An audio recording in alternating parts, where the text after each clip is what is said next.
the common understanding, they are usually educated. They were working before deciding to travel abroad.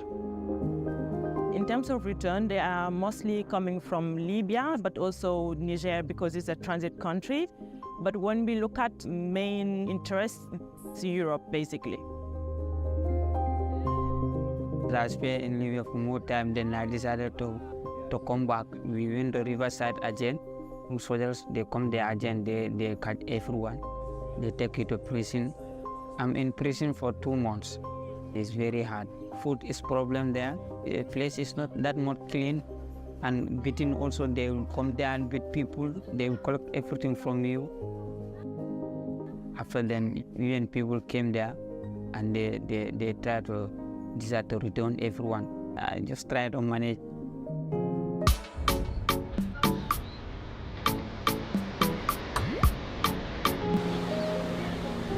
My dream, I want to open my own shop, aluminum work. You can have money in Gambia here. But I'm lacking materials and also financial support. I will not try the journey again. Too dangerous, too risky. Now, if I will leave by aeroplane, but not through back here.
It's a pleasure bringing you this program today, a program Security Watch Africa, only on the Africa Independent Television, AIT. This is your program, Security Watch Africa. My name still remains Patrick Abambu.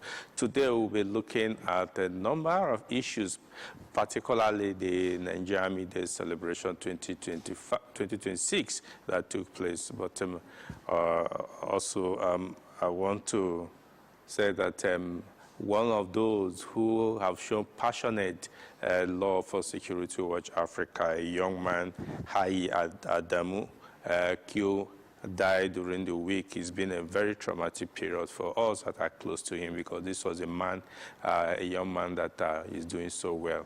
But may his soul rest in peace. Yes, we'll be starting today's program on a also, again, we want to congratulate the Armed Forces of Nigeria and all the security forces for the safe rescue of the children adopted in Orire local government area of your state.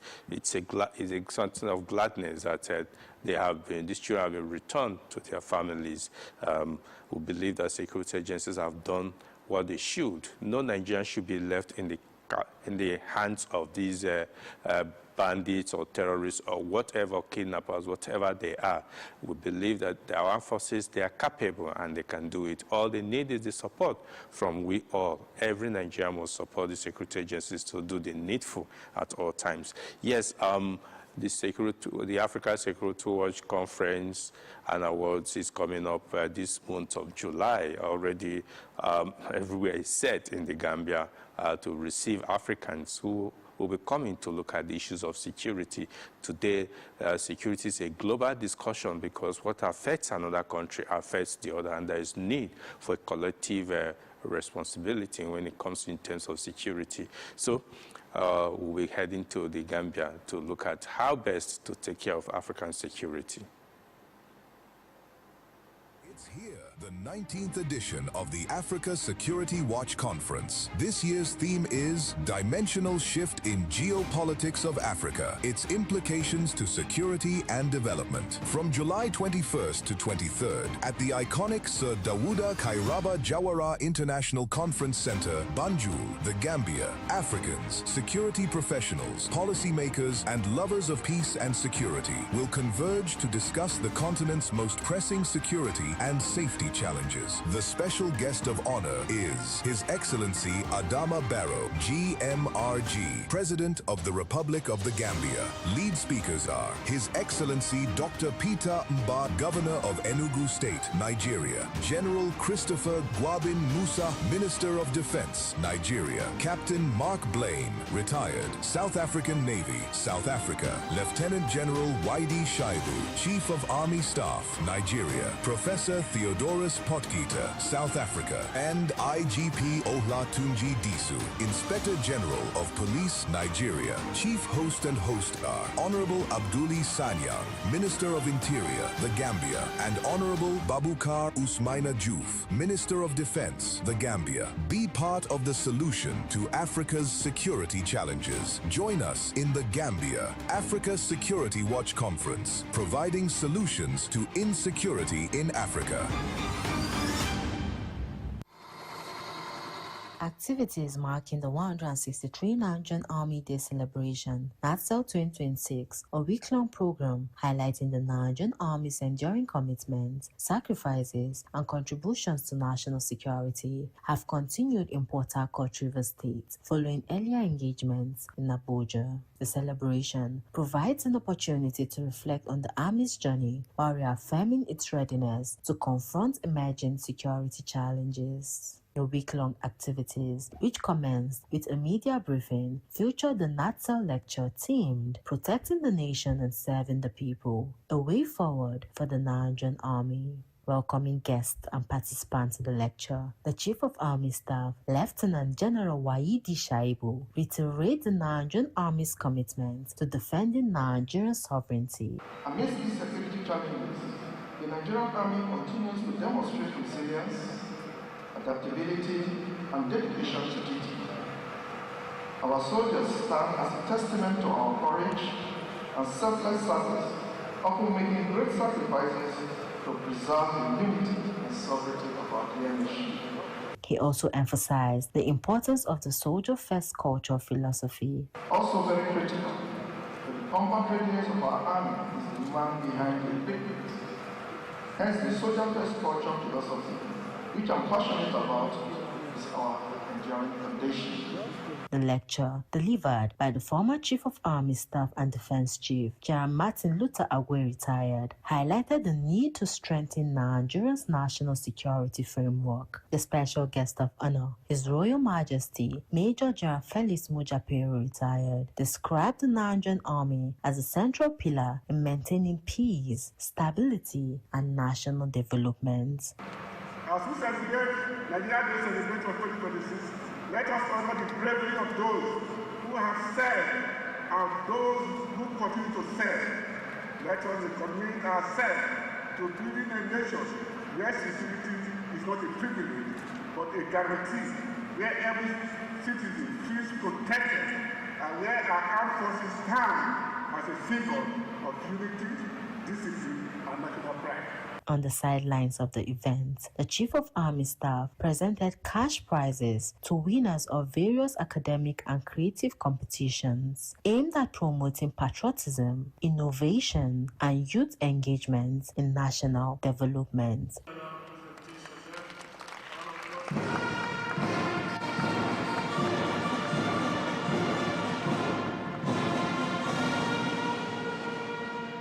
As part of activities, a media chat was also held with media executives. The Chief of Army Staff answered questions on improved equipment modernization. I know personally that as the theater commander at that time in the Northeast, you spearheaded the use of the UAVs and drones. Tell us how has the logistics and the equipment modernization assisted in the successes recorded by the Nigerian Army currently? Effective logistics is one of the cornerstones for successful military operations. And in terms of logistics, the Army have acquired several combat enablers that add value to the operations we have conducted. Now, these equipments range from armored personnel carriers, mine-resistant vehicles, and different surveillance unarmed UAVs. These are UAVs. We have both the surveillance UAVs and the ones that have strike capabilities to conduct. In preparing our officers for this, we have sent them to various countries for proper training so that they can be proficient in the use of these equipments. Now, for modern platforms, modernization of our platforms, the Nigerian Army Aviation is one arm that we have given impetus to in the discharge of its responsibilities. The Nigerian Army Aviations, they increase our reach, our response in critical times. So we have given impetus to this, training our pilots both in South Africa, Enugu and Zaria. Those are the College of Aviations that we sent our personnel to, so that we'll have that ready pool of officers, pilots that can really man these equipment we are bringing. The day rounded up with a gala night in honor of veterans and serving personnel, where the Chief of Army Staff paid tribute to fallen heroes.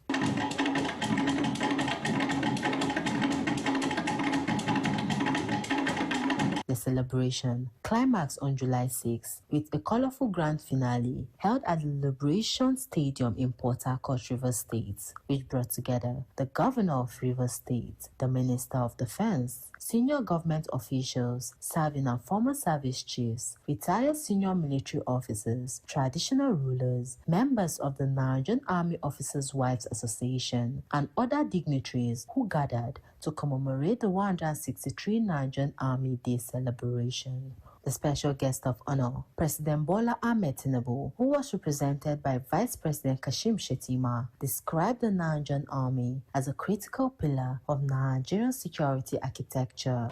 Across the arc of our history, the Nigerian soldiers stood where the nation was most vulnerable and held the line so that ordinary life might continue undisturbed. In markets and classrooms, on farms and along the quiet roads of our communities, the peace that citizens enjoy is the habits of a vigilance kept far from public view, often at the cost of everything a person holds dear. I join you today with a profound sense of national duty to celebrate the Nigeria Army Day celebration that carries within it the African Land Forces Forum, proudly hosted by the Nigerian Army here in the vibrant garden city of Port Harcourt.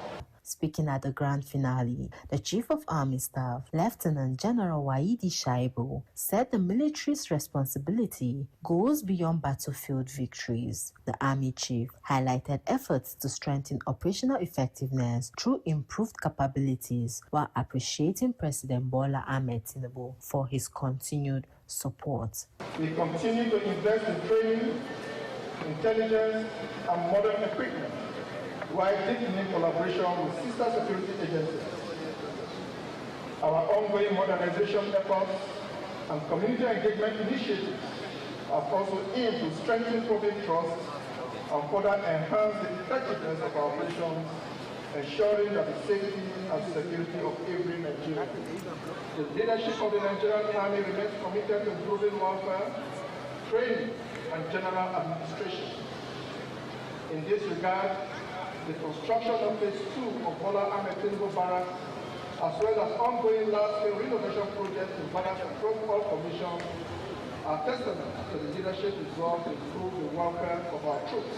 The colorful event featured a military parade, tactical demonstrations, and exhibitions showcasing the Nigerian Army's growing technological capabilities and operational readiness. She does this, and now she's to the ground, or defeat, or winners emerged.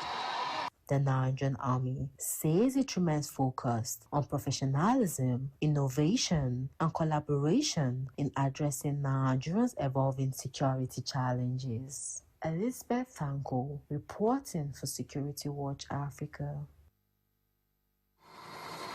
Welcome back. Yes, during the week,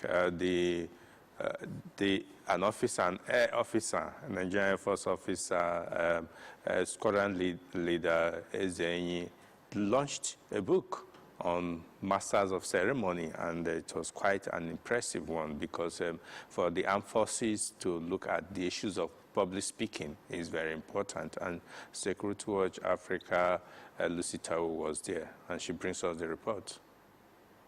Gathering of great minds in a glamorous ceremony to launch the book titled The Master of Ceremonies Handbook, a step-by-step guide to excelling in event hosting and public speaking, written by Squadron Leader Festus Ezenyi. The special guest of honor, the Chief of the Air Staff, CAS, Air Marshal Sunday Anyeka, represented by Air Vice Marshal Samson Eyikosi, stressed the need for effective communication as a component of military leadership. Every public engagement, briefing, ceremony, and official event presents an opportunity to reinforce public confidence in our institution through effective and well-packaged strategic communication.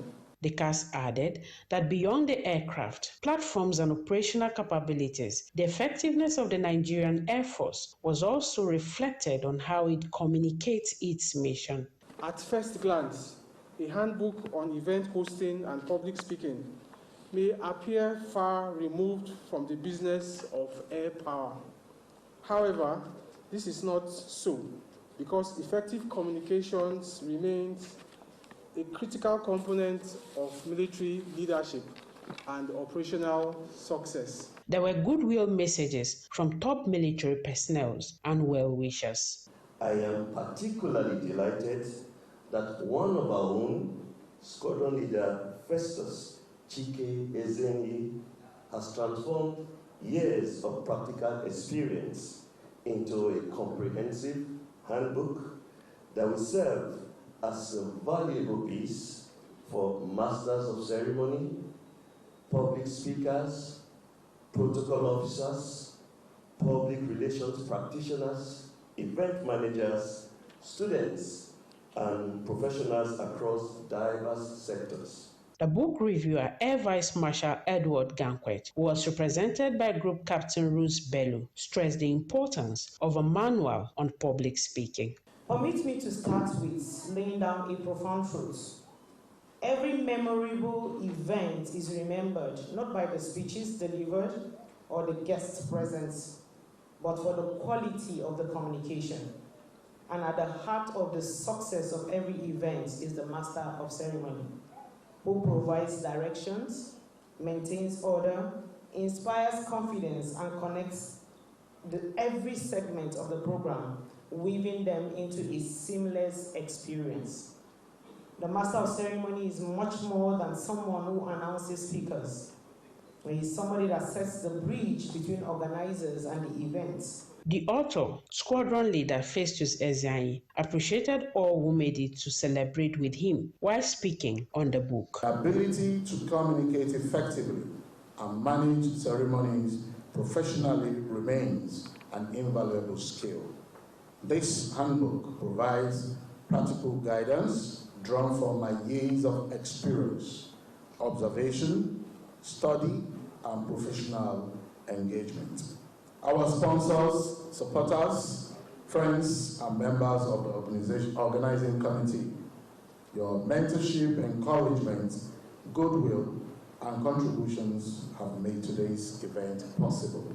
Lucy Tower reporting for Security Watch Africa.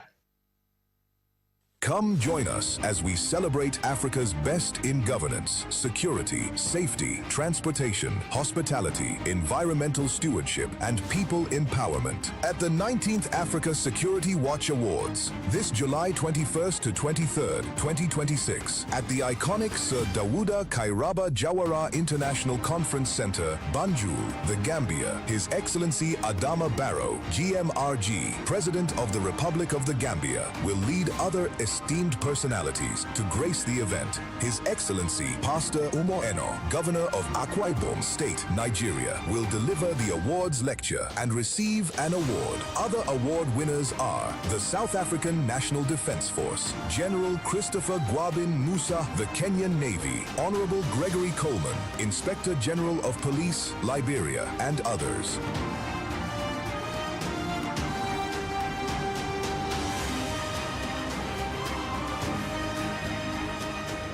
Let's celebrate Africa's finest and honor outstanding achievements across the continent. Africa Security Watch Awards, celebrating security and safety excellence in Africa.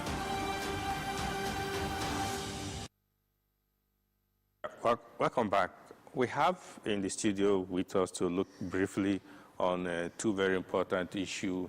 Briefly, the rescue of the girls in Oyo State, the children of Oyo and their teachers in Oyo State, and also the Nigerian Army Day celebration, how he feels. I don't know, these two happened the same week. How will you sum up your view about those two incidents? Well, I would say that it's a week of good news, a week of goodness for the Nigerian nation. You know, first and foremost, when you see your chief security architecture in the form of the Nigerian Army, organizing a Nigerian Army Day celebration, NATCEL 2026, reviewing their activities, submitting themselves to public scrutiny, in some way, and then also letting the general public see what they've been up to in terms of personnel improvement, equipment and hardware improvement, and then general methodology enhancement. So I think it's something that is worth commending for us in Nigeria, and it should be a source of joy and excitement for the average Nigerian. Then, with regards to the heroic activity that was reported yesterday, where the 44 pupils and their teachers were rescued yesterday by a combined team of practically all the security forces, personnel, infrastructure in Nigeria. I mean, it is something to be celebrated, because I want to believe that this is the first time in our history that such a hostage-taking situation or a hostage-taking event has been successfully, how do I put it? There was no collateral damage. There was no, I believe there was some sort of negotiation, discussions, and all of that, but it's a classic, something, the kind of things we watch in movies, happening in Nigeria. I would like to commend the entire Nigerian nation for having, for me being alive to witness such a thing, and I would like to, tell the Nigerian people that this is a period for us to celebrate that our children were returned unharmed, and of course, yes, we had a sorry situation that took place in the early days of that crisis, but we still thank God that relatively nobody else was harmed, and then everybody has returned safely to the arms of their families and loved ones. Okay. Now, a lot of people have said, okay, you just said at the beginning is here comments that, of course, maybe that is the first time. We know that we have had situations where there have been some rescues and all that. Yes, well, I was referring to active it's always engagement. very difficult to have a, combat exchange with this. But in this situation, these people realize that there's no way they can fight the forces that were facing them, and they had to let go and all that. Going forward, that is where our focus should be now. What do you think? How can we build on this success? Because we should not just celebrate. We shouldn't just celebrate this alone. We should build on this to see how, if it happens in future, and there's still many Nigerians that are left in the captivities, what do you think should be done? Well, our biggest challenge as a nation across all sectors, both civilian and non-civilian, military, security and non-military, our biggest challenge as Nigerians is the fact that we know how to relax after we achieve something. We always know how to relax after we have achieved a major milestone. I remember in the days of late former President Muhammadu Buhari, yes, during the Dapchi girls issue, and they were successfully returned. And since then, between that time and now, I do not see any reason why there should be continual, even escalated abductions. It shows that there is a level, there is a degree of unseriousness that needs to be tackled. Laxity that needs to be tackled. We are reactive. We are a people that are always reactive to things. We don't like to plan. We don't like investing our minds, our mental energies in planning for the, I don't want to call it the inevitable, but for whatever that could happen. You know, so I think that with what has happened today, this has been one of the major tests of the current administration. And I believe that if we are to tell ourselves the truth, this needs to be built on. The methodology of executing this rescue has to be documented, has to be improved upon. The personnel that were part and parcel of it have to also be trained and retrained in managing hostage crisis. Then the combination of all the security units in our country that made this happen, there has to be a consistency, a focus on making sure that we have an active crisis management or hostage management unit, or whatever the case may be, that combines of all of these units of our security infrastructure and setup, so that these kind of things would be preempted. Because security is local, and that was how they were able to nip this matter in the bud and effect this rescue. So I believe that all the methodologies should be documented. There should be proper debriefing and documentation of everything that happened, so that in the future we won't still have to wait until it happens again, and then the children will spend almost 2 months in captivity, the teachers and all of that. And as well, for those that are still in captivity, I believe that government now has a blueprint on being able to solve this problem. So I don't think they should be told. I don't think they should be encouraged. No, this is your responsibility. Swing into action. Those that are still in captivity in Borno State, those that are still in captivity in other sections of the country, this method works. The only thing you can do is the terrain could be different, so you tweak the methodologies to fit the terrain and the socio-cultural setup of such, localities, so that we won't have to tomorrow hear another sad incident of such a thing happening. And then let us, be a nation that has documented methodology, consistency. Let's stop being reactive and become have a very proactive security infrastructure to handle and tackle such things. We'll continue talking this because I can see you have so much to say, but time is not on our side now. I must say thank you so much for your time. But I know maybe next week we are going to elaborate on all this to be able to come out with a better way because this can become a playbook that will assist in executing this. Yes, some of us are aware of what was done over there, but for security information management sake, we may not devoid it to the public. But really, I think we should build on what has been done in this incident of Orire local government in Oyo State. I must say kudos to all our security agencies for doing a yeoman's job. And even though I say thank you for, this has shown that the Nigerian forces can do it. Yes. No need bringing in extra no force foreign from any help, other no place. mercenaries, nothing. Yes. Exactly, because what we're seeing now shows that our local efforts can achieve quantum results. Yes. That is where we'll end it for today. If you have enjoyed watching us, join us again next week when we bring you another exciting issue or topic of discussion. Until next week, I said, remain blessed and bye for now.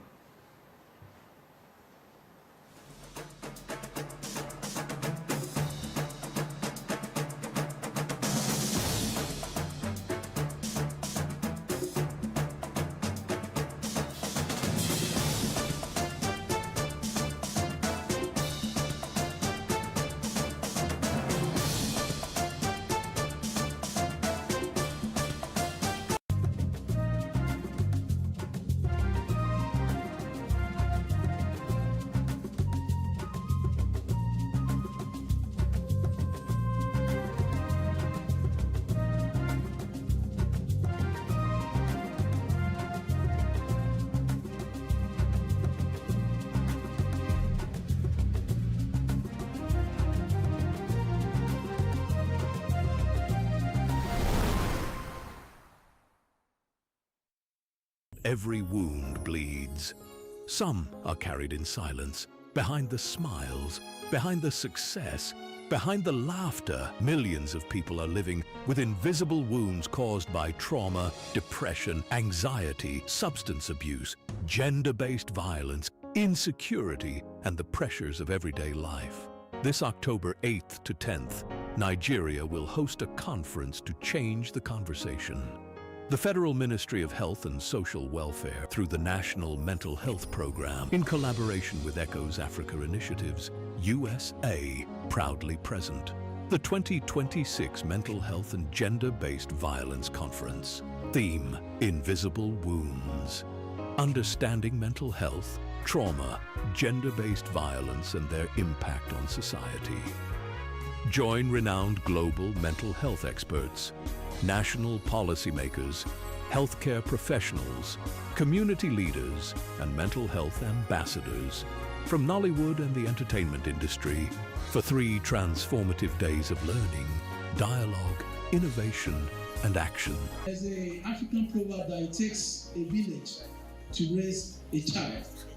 Mental health is everybody's business.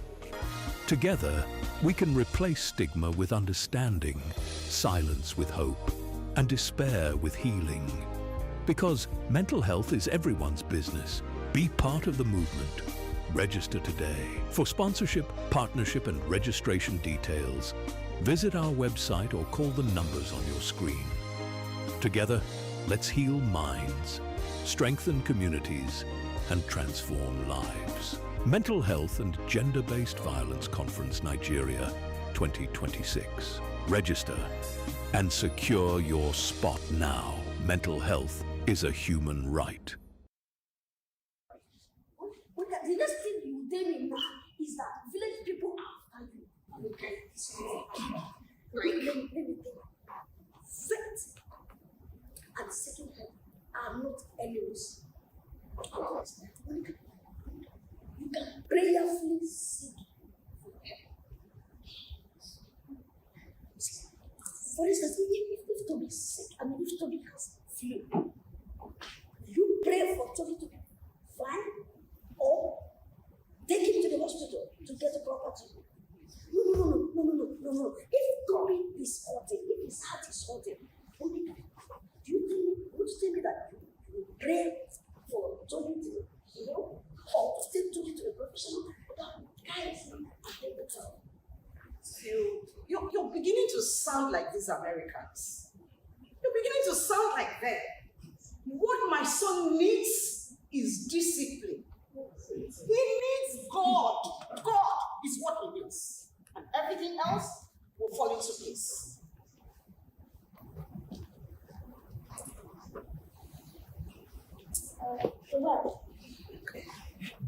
Alpha.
I want to give real kudos to the ECHO's Africa team for their, and several people here, for their making a choice to step into an area, this area of mental health, which is so challenged by stigma. When I was finishing medical school, and making the decision of what specialty to go into, and I said mental health. I had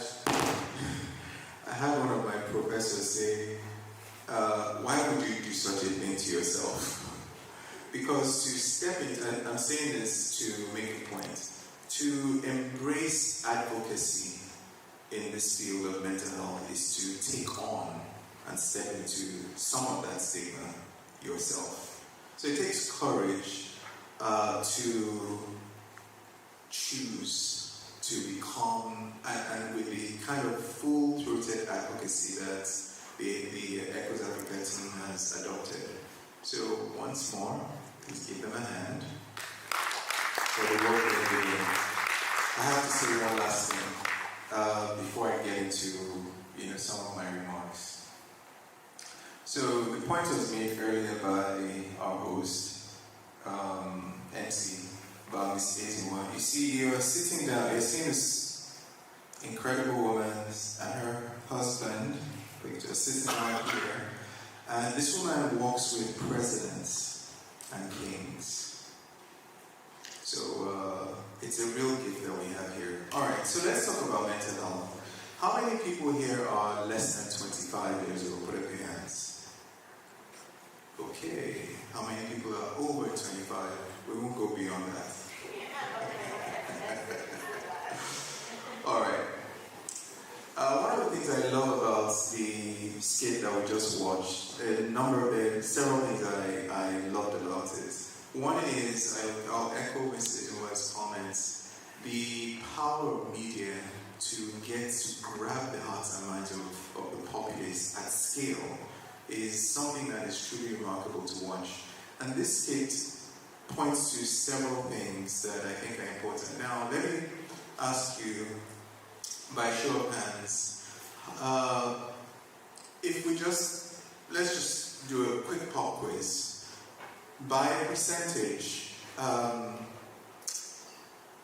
if we look at numbers around the world, I'm going to give a set of numbers. What's the prevalence of mental health conditions? Do we know? So let me give a few figures. 1 in 20. How many people think it's 1 in 20 people? Okay, one person. How many people think it's 1 in 15 people? How many people think it's 1 in 10 people? How many people think it's 1 in 5 people? Okay, so it's actually closer. It's actually between 1 in 5 and 1 in 10. Here in the United States, just think about it, there are about 40 people in this room. 1 in 5 people in the United States today is living or dealing with a mental health condition. Not every wound bleeds. Some are carried in silence, behind the smiles, behind the success, behind the laughter. Millions of people are living with invisible wounds caused by trauma, depression, anxiety, substance abuse, gender-based violence, insecurity, and the pressures of everyday life. This October 8th to 10th, Nigeria will host a conference to change the conversation. The Federal Ministry of Health and Social Welfare, through the National Mental Health Program, in collaboration with Echoes Africa Initiatives, USA, proudly present. The 2026 Mental Health and Gender-Based Violence Conference. Theme, Invisible Wounds. Understanding mental health, trauma, gender-based violence, and their impact on society. Join renowned global mental health experts, national policymakers, healthcare professionals, community leaders, and mental health ambassadors from Nollywood and the entertainment industry for 3 transformative days of learning, dialogue, innovation, and action. There's an African proverb that it takes a village to raise a child. Mental health is everybody's business. Together, we can replace stigma with understanding, silence with hope, and despair with healing. Because mental health is everyone's business. Be part of the movement. Register today. For sponsorship, partnership, and registration details, visit our website or call the numbers on your screen. Together, let's heal minds, strengthen communities, and transform lives. Mental Health and Gender-Based Violence Conference Nigeria 2026. Register and secure your spot now. Mental health is a human right. what are some of the signs? Depression is a good choice because it's the leading cause of disability around the world. It's not cancer, it's not cardiovascular disease, it's not HIV or any other infectious condition. The number one cause of people not being able to function at their full potential is depression. But depression is different in different groups. So the classical signs are, trouble sleeping, which he had some, which mom had some, loss of appetite, which the young man had, weight loss sometimes, loss of interest, depressed mood, and so on. But in young people, in those young people that who put their hands up earlier, under 25, it looks different. What does depression look like in younger people? Who knows? Isolation, yes. What else? Grades start to drop. Very common sign. They just seem to lose interest in things. It's just not on their radar anymore. It looks sad, but it's not always sadness. Sometimes it's anger. Oftentimes it's being irritable, it's outbursts of anger. What else happens? They cut off, they just stop talking, and where do they go? They retreat into these lovely devices, right? Which is probably one of the worst places you could be, because it's unfiltered. So that young man, as with many, here's something that many parents don't know, and it was striking and deeply concerning, and still is deeply concerning to me as somebody who's in public mental health. Here's the challenge, two challenges. Number one, it's hard to recognize if you don't know what you're looking for, but here's the thing that's more pertinent to our population here.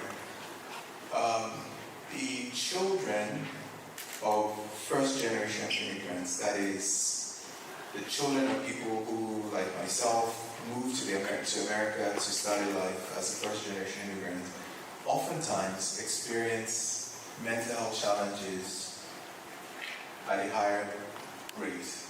They seem to be more vulnerable. And as this story illustrates, it's paradoxical.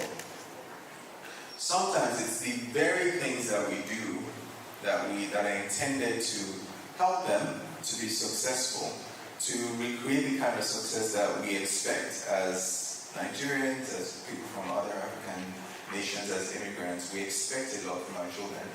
Those very things, that very expectation, and the things that we do sometimes, not always, can unfortunately backfire.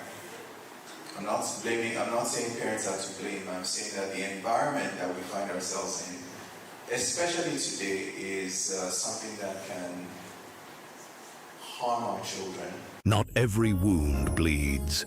Some are carried in silence, behind the smiles, behind the success, behind the laughter. Millions of people are living with invisible wounds caused by trauma, depression, anxiety, substance abuse, gender-based violence, insecurity, and the pressures of everyday life. This October 8th to 10th, Nigeria will host a conference to change the conversation. The Federal Ministry of Health and Social Welfare, through the National Mental Health Program, in collaboration with ECHO's Africa Initiatives, USA, proudly present. The 2026 Mental Health and Gender-Based Violence Conference. Theme: Invisible Wounds. Understanding mental health, trauma, gender-based violence, and their impact on society. Join renowned global mental health experts, national policymakers, healthcare professionals, community leaders, and mental health ambassadors from Nollywood and the entertainment industry for 3 transformative days of learning, dialogue, innovation, and action. There's an African proverb that it takes a village to raise a child. Mental health is everybody's business. Together, we can replace stigma with understanding, silence with hope, and despair with healing. Because mental health is everyone's business. Be part of the movement. Register today. For sponsorship, partnership, and registration details, visit our website or call the numbers on your screen.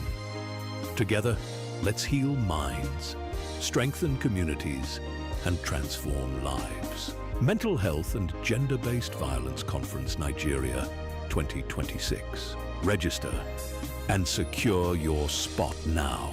Mental health is a human right. So, let me share one statistic with you all that you probably know about. How many people here, sitting here, remember those dumb phones, those flip phones? How many of you, if you remember, put your hand up. Okay. Do you remember those ones where you had to pull out the, yeah. That was back in the 90s and early 2000s. Well, how many of you here remember when these hit the scene? I remember the very first iPhone. Actually, it was an iPod that came up, and then the iPhone. They have changed our world, and in many ways, for the better. Convenience. My laptop recently shut down during a trip to Europe, and I could do everything I needed to do on this phone. Everything. So, hugely convenient. But you know some of the problems that they brought with them? Is that same access and convenience actually hurts our children. It actually measurably hurts their brains. So there's data now that exposure to social media, I'm going somewhere with this, exposure to social media actually reduces the child's self-esteem, increases for some kids depression, anxiety, sometimes suicidal thoughts. So that's one factor that's driving this in our children. Another factor is the expectations, which sometimes kids can live up to, sometimes they struggle with. But another factor is, and this is unfortunately increasingly common in around the world, is exposure to drugs. Exposure to drugs and other kinds of addictive things. Pornography, gambling, substance, marijuana. So where am I going with this? I'm trying to make the point that one of the things I loved about the skit was the fact that it pulls together a lot of the things that our young people are dealing with. But here's the other side. It also pulls together things that our older folks, parents in particular. That was a very good performance, Mrs. Macaulay. Thank you. I was moved by the emotion here. Yeah. So that mother, and I can relate, how many people are parents here? Parents of kids who are born here or brought here as children, okay, I can relate. So that mother was incredibly stressed. She was grieving the loss of status. How many people here know what that's like? I was this in my own country. I could have become this in my own country, but I came here to give my kids a better life. And as our MC said over and over again, it's a surprise when you get here and you meet and your dreams meet reality and you realize the American dream could be a scam. It could be for some people. So that mother was grieving. She was grieving her loss of her culture, grieving the difficulties transmitting that culture to her child, grieving the lack of social support that is so important to making us who we are. And very importantly, dealing with reality, economic stress. You know, one of the leading drivers of mental health challenges nowadays, today, it's economic stress. It's cost of living. Not every wound bleeds. Some are carried in silence, behind the smiles, behind the success, behind the laughter. Millions of people are living with invisible wounds caused by trauma, depression, anxiety, substance abuse, gender-based violence, insecurity, and the pressures of everyday life. This October 8th to 10th, Nigeria will host a conference to change the conversation. The Federal Ministry of Health and Social Welfare, through the National Mental Health Program, in collaboration with ECHO's Africa Initiatives, USA, proudly present. The 2026 Mental Health and Gender-Based Violence Conference. Theme, Invisible Wounds. Understanding mental health, trauma, gender-based violence and their impact on society. Join renowned global mental health experts, national policymakers, healthcare professionals, community leaders, and mental health ambassadors from Nollywood and the entertainment industry for 3 transformative days of learning, dialogue, innovation, and action. There's an African proverb that it takes a village to raise a child. Mental health is everybody's business. Together, we can replace stigma with understanding, silence with hope, and despair with healing. Because mental health is everyone's business. Be part of the movement. Register today. For sponsorship, partnership, and registration details, visit our website or call the numbers on your screen. Together, let's heal minds, strengthen communities, and transform lives. Mental Health and Gender-Based Violence Conference, Nigeria, 2026. Register and secure your spot now. Mental health is a human right. But it is literally changing the futures of many young people today, and many adults also. So what are some of the things that we run into? Well, it's the common things. The way I touched on this earlier, the way mental health challenges are expressed, the way they are described, the way they are discussed by different generations are different. I talked about this already. The language that we use to discuss distress. How many people grew up in West Africa? Okay. How many people heard the term brain fag growing up? All right. Now let me flip that around. I know Professor Adams is here. Did you ever hear the term brain fag ever? Brain fag? No. Yeah. However, falling out is a common phenomenon, right? Yeah. How many people know what falling out means? Okay, so I'm saying that I had us do that exercise to point something out. The words that we use to communicate distress, that we use to communicate the depth of distress are different. And what does that do? It means that sometimes we don't hear each other.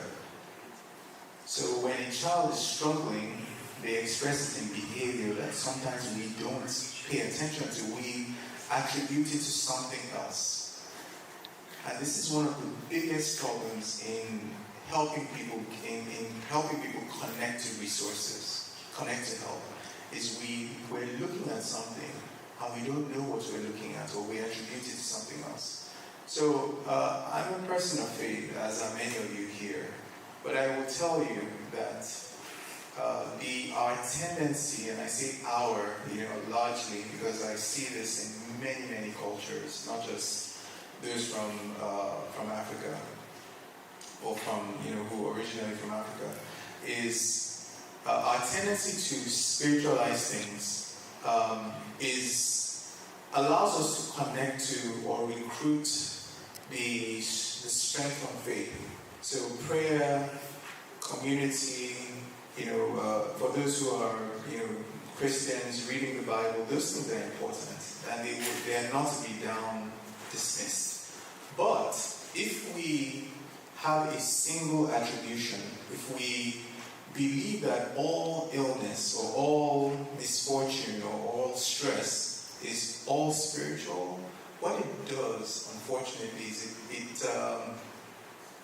we stop looking for other reasons, other causes, and that is dangerous. So I had the great fortune of training at Yale University, and I spent a year doing consultation leads in psychiatry. That is the border, the interface between medicine and the rest of and psychiatry. And it is astounding the number of things, physical health conditions, physical health problems that can manifest as mental health issues. Here's just a short list. Anemia can look like depression, can actually have depression as a feature. Very common. Other nutritional deficiencies, B12, folate. Some infections. The first person I saw that had a brain infection that looked like a mental health issue was in Nigeria. It was during my house job at UCH. He had herpes simplex infection, encephalitis. He looked like somebody who was psychotic. Spent like a week, he would run up and down the ward just like this, up and down, and be breathing through the day and night. Not every wound bleeds. Some are carried in silence, behind the smiles, behind the success, behind the laughter. Millions of people are living with invisible wounds caused by trauma, depression, anxiety, substance abuse, gender-based violence, insecurity, and the pressures of everyday life. This October 8th to 10th, Nigeria will host a conference to change the conversation. The Federal Ministry of Health and Social Welfare, through the National Mental Health Program, in collaboration with ECHO's Africa Initiatives, USA, proudly present. The 2026 Mental Health and Gender-Based Violence Conference. Theme: Invisible Wounds. Understanding mental health, trauma, gender-based violence, and their impact on society. Join renowned global mental health experts, national policymakers, healthcare professionals, community leaders, and mental health ambassadors from Nollywood and the entertainment industry for 3 transformative days of learning, dialogue, innovation, and action. There's an African proverb that it takes a village to raise a child. Mental health is everybody's business.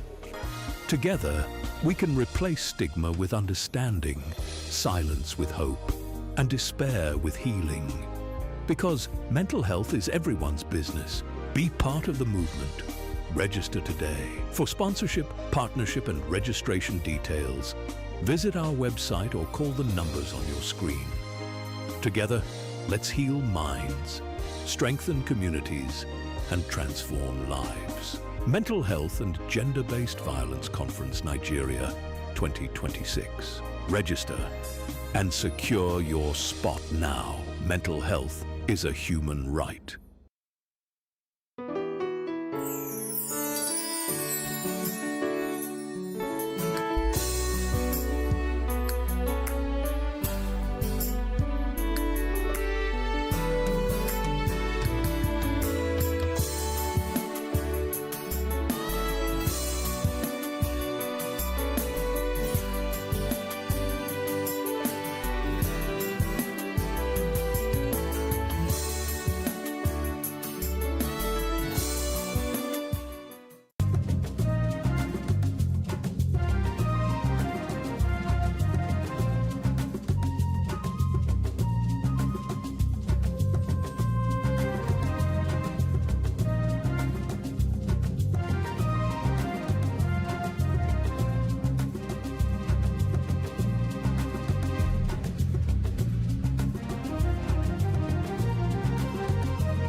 This is Democracy Today on Africa Independent Television, AIT.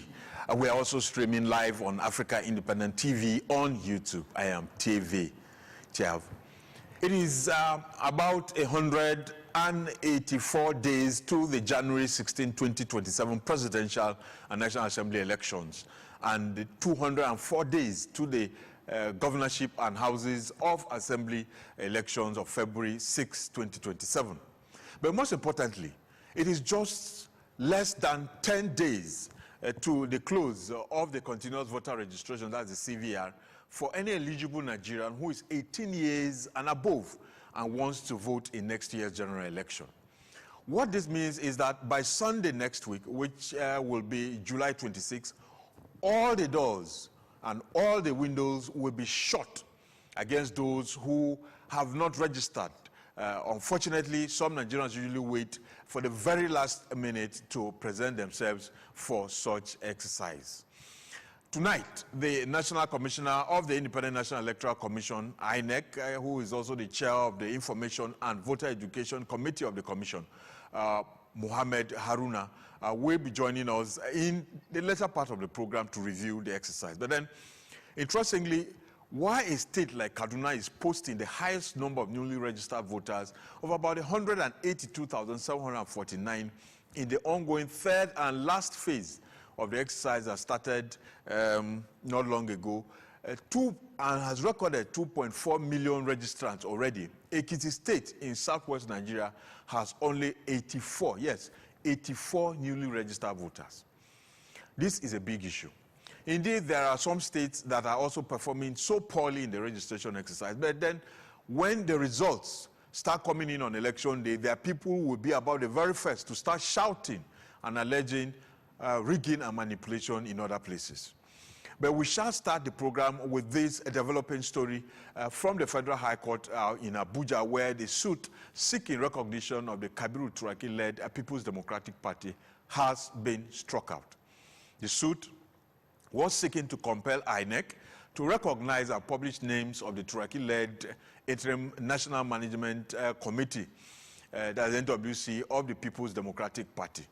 The trial judge, Justice Salem Ibrahim, held that the plaintiffs, led by the PDP Board of Trustees Chairman Senator Adolphus Wabara, lacked the legal standing to institute the suit and consequently struck it out for want of jurisdiction.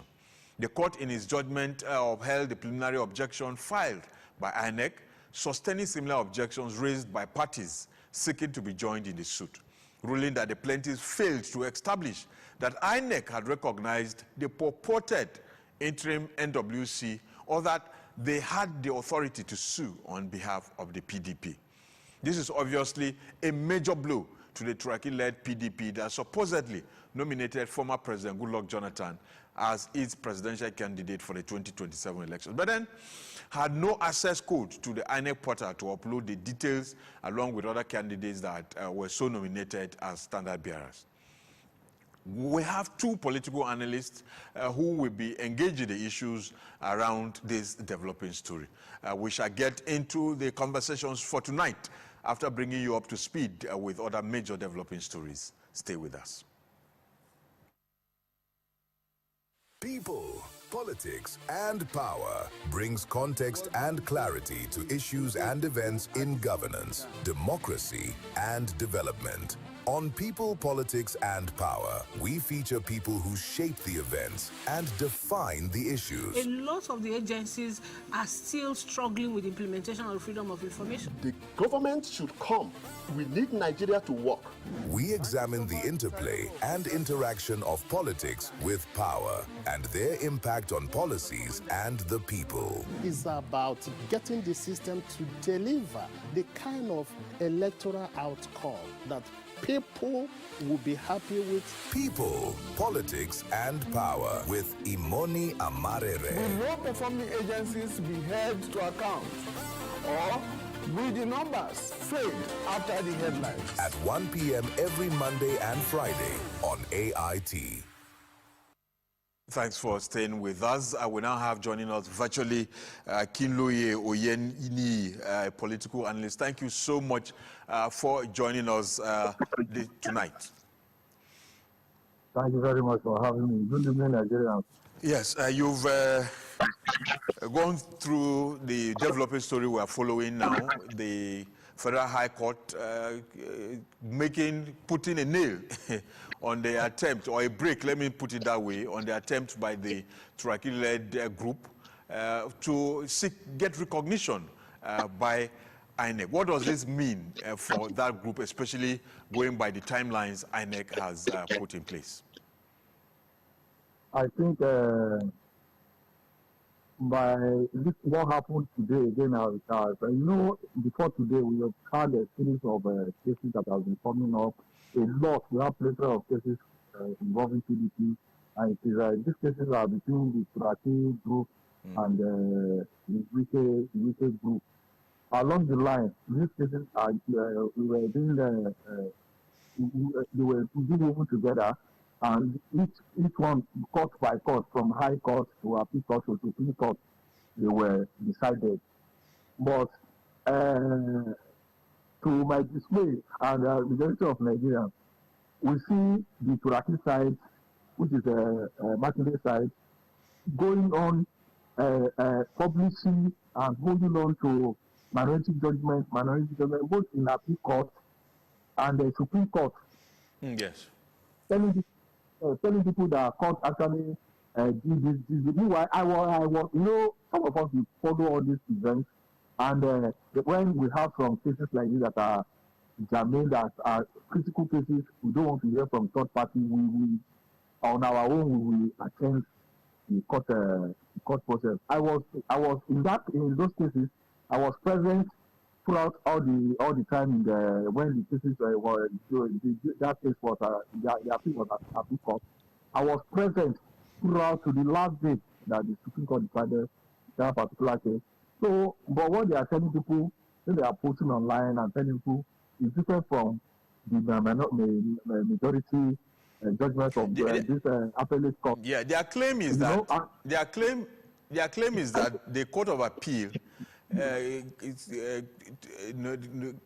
upheld the supposed suspension or expulsion of the National Secretary, Samuel Anyanwu, and by virtue of that, the group will not have had the legal status with the letters that were sent to INEC for the convention that eventually elected the Wike group, the National Working Committee of the party, because that is the committee recognized by this by the law today, as it were. So they decided to pick hole in that particular, because the Supreme Court upheld the judgment of the Court of Appeal, and they are saying, look, that's why they went back to the Federal High Court to start afresh, trying to look for a way to get recognition.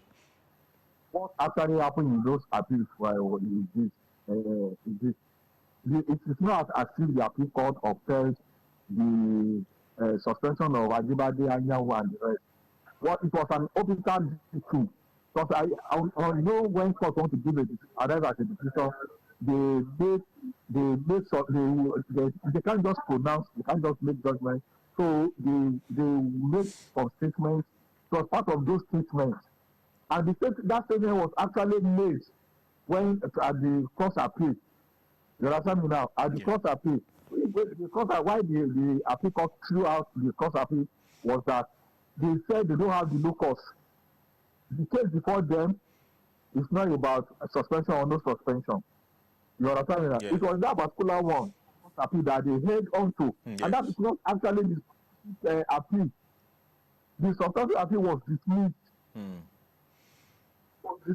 You understand? That is what they held on to that, and they went to Supreme Court. At the Supreme Court, you got gave judgment 2-1, and they still held on to the official dictum that is talking about the suspension, and that suspension of Ajibade actually came from a preliminary objection by Daudu SCN that they don't have the grant to fight the suit, to fight the appeal on behalf of PDP because they were not authorized by the legally recognized national legal advisor, which is Ajibade SCN. Yes. But the court threw out the PO, they went to objection, so they held also that to say the Appeal Court, the Supreme Court did not declare any of the question victorious. This is not the case. I was in court. I heard it verbatim. I was in court. It was not a reporter. I didn't read it in the news. I didn't read it in the newspaper, or was I told or read it on the newspaper. I was there. Verbatim, live, I heard it. Now, that was what predicted, what made them to hold other meetings, that the BOT, they now call for NEC, now authorize the BOT to set up the interim working committee. And the interim committee now granted the BOT authority to go and that appears. Madam Fumi, I am here. Yes, I am here now. I have been trying for some time. That appears also to be the issue with what part of what the judgment was on this recognition suit by the Kabiru Turaki group. It said, look, that you don't have the legal status to even come before the court on this particular matter based on the objection by INEC. So what option do they have now? Do you think they have now? There's no any option. I said they want to go back to appeal. They want to appeal. And the issue is that they cannot even appeal now because the suit has not been exhausted. You know, today there was also application from Abdurrahman, from Mwayao, from Tona, I think from Abba, and some other people to join that. And the court granted the application for joining the case and struck out the name of PDP. That the Wabara and the rest, Wanda Ali and the rest, they are not instituted. This case is no more a case between them. It's not a case of them representing the PDP. The court struck out PDP's name from the case. So now it is now between them as member of PDP, and they will now have to, if they register with the new register of PDP, they will now have to substantiate whether they are still member of PDP or they are former members of PDP. Because I doubt if they actually registered, PDP did the validation of membership. I doubt if they actually validated their membership under the Abdurrahman-led NWC, which is now recognized by law. So that's where the problem is now. They had their own registration exercise of party members. Their group was not recognized by law. But do you look at a form of reconciliation? Is that possible? Will that happen after elections? Because it appears everybody will be focused on elections now. Do you see this Turaki group coming back with the Wike-led recognized PDP leadership by after the elections? Except if Makinde, if that will happen, that means Makinde will be the one that will now be the one that will roll them back to the PDP. Makinde has left PDP. Makinde has left PDP to Allied People's Movement. He's a presidential candidate as we speak. Or you can see Turaki people marketing him. It's their master. It's his passion. It's their master. You see. Even all these court cases, if you want to actually follow everybody's bank account and the rest, it's possible that you find out where the money is actually coming from for the cases. And like we used to tell people, somebody that is doing this thing might not know he's doing this thing. And this is political season. Everybody will have to eat. Wherever you want to, we are getting your food from, you have to hold on. I was telling some people, I said, after this, these people will go back to court. And they will go back to court till May 29. After May 29, when Makinde is out of government, all this brouhaha will stop. Because they will not have anybody backing them again. Resources-wise, political-wise, and otherwise.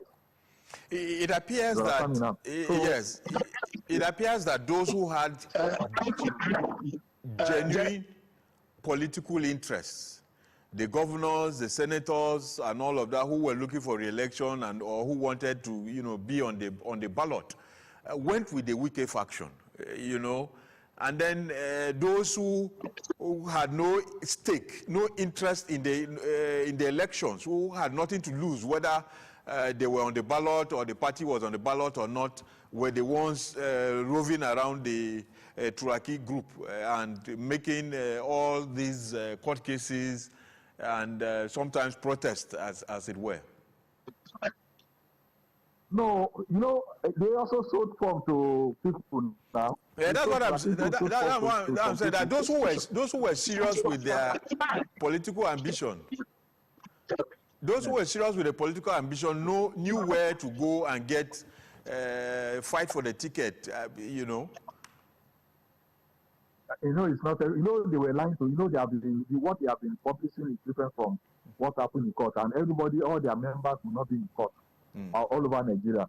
So it is what they are telling their people, what they are telling people that people will listen to. And you know, in politics, we are not all totally, I'm sorry to use this statement, sensible. Not that people are not sensible. You know, when I say sensible is that you are not politically wise to know your left from your right. People just want to buy form. And they thought, because the ordinarity, the MPS from their side is given to them, comrade in Obong, the narrative is, you know, he's a lawyer, the narrative is given to them, they were believing him. But if I believe they were in court by themselves and they are there live, they will listen to those things, they will know what the Turaki group is telling them. It's different from what happened in court. So some of them bought form, some were given form free of charge to look at if they bought form. You understand me now? But I knew, personally, one person that actually bought form, that paid cash and bought from there. So if I could know one person, the other people will know that to automatically, that means there are numbers of people who bought from them, thinking their fashion will be recognized. And it's unfortunate that the time is not even there. By August, I know we published candidates particulars, and the race has already happened. It's all right. I'm told we have, I think, Professor Emeritus Ncho Okon joining us now. Prof, are you there?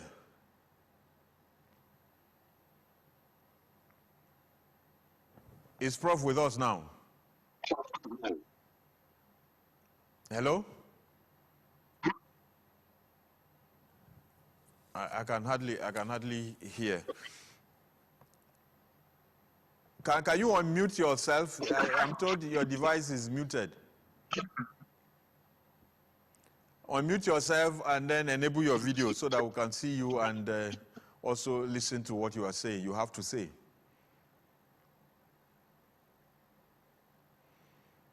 All right, maybe while we wait for him to do that, let's talk to Akinloye Oyeni again. You were talking about people buying form and all of that. We saw Bala Mohammed, we saw Governor Bala Mohammed, we saw Governor Sheyi Makinde. They were part of this group, but when it got to the point of buying form, they all defected to the Allied People's Movement, where they got forms and eventually got the senatorial and presidential tickets of those parties. You know, so when you talk of those who were deceived, were they not probably looking at these other leaders and what they were doing? So I don't know. I don't know what their motive is. But what I know is that it is not everybody will not be on the same page. There might be, you know, in another party, and you will still be holding meeting and telling them we are just in that party where we see people continue. You are the right group. But those ones, Makinde and Bala, they don't want to jeopardize their own chances. And I can tell you, both of them knew, they are aware that they cannot win. They are aware they cannot win. They are aware they cannot win. That, you know, as a politician, you know, we have moved with politicians very well. You know they cannot win. What they are trying to do is to end their political career on a good note. Like Bala, you know, APM is a spring party. Bala from his own side, going for Senate and not president or vice president, but they're thinking, okay, what has God not done for him? Yeah, he was an editor, he has been minister, he has been governor, so he's going to end it as a senatorial candidate with an obscure party or one of a fringe party. It doesn't matter. Is elections, the people are the ones to decide. You can only read in between the lines what it will be. But for Governor Bala Mohammed, for instance, he has been a senator before of Bauchi South. He was elected, I think, under AMPP. He eventually defected to PDP when he was made the minister of the FCT, you know, and all of that. So he believes that it's a constituency he's very conversant with. He's smaller than Makinde that is going for the entire country, so he should be able to marshal out and get the victory in next year's elections. Doesn't matter, my brother. The strength of APM now, you cannot compare the strength of APP then. Even under APC, the late governor of Oyo State, Ajimobi, contested for Senate, he lost under APC, He lost. He lost. If a sitting governor can lose senatorial ticket under APC, then are we now saying a sitting governor cannot lose a senatorial ticket under APM? It's a possibility. We're not saying it's not a possibility, but it's also a possibility that he can also win. That's what I want you to wonder, because the people of Bauchi South are the ones to decide. Don't forget, they just had local government elections. I think they're having local government elections, or they just had local government elections. I think they're planning for their local government elections in August. And then almost everybody that was with him in PDP moved, so the structure and all of that has moved in that way and fashion. Let's now talk to Professor Nko Okon, who I think will be able to finally fix that technical issue. Prof, thanks for joining us.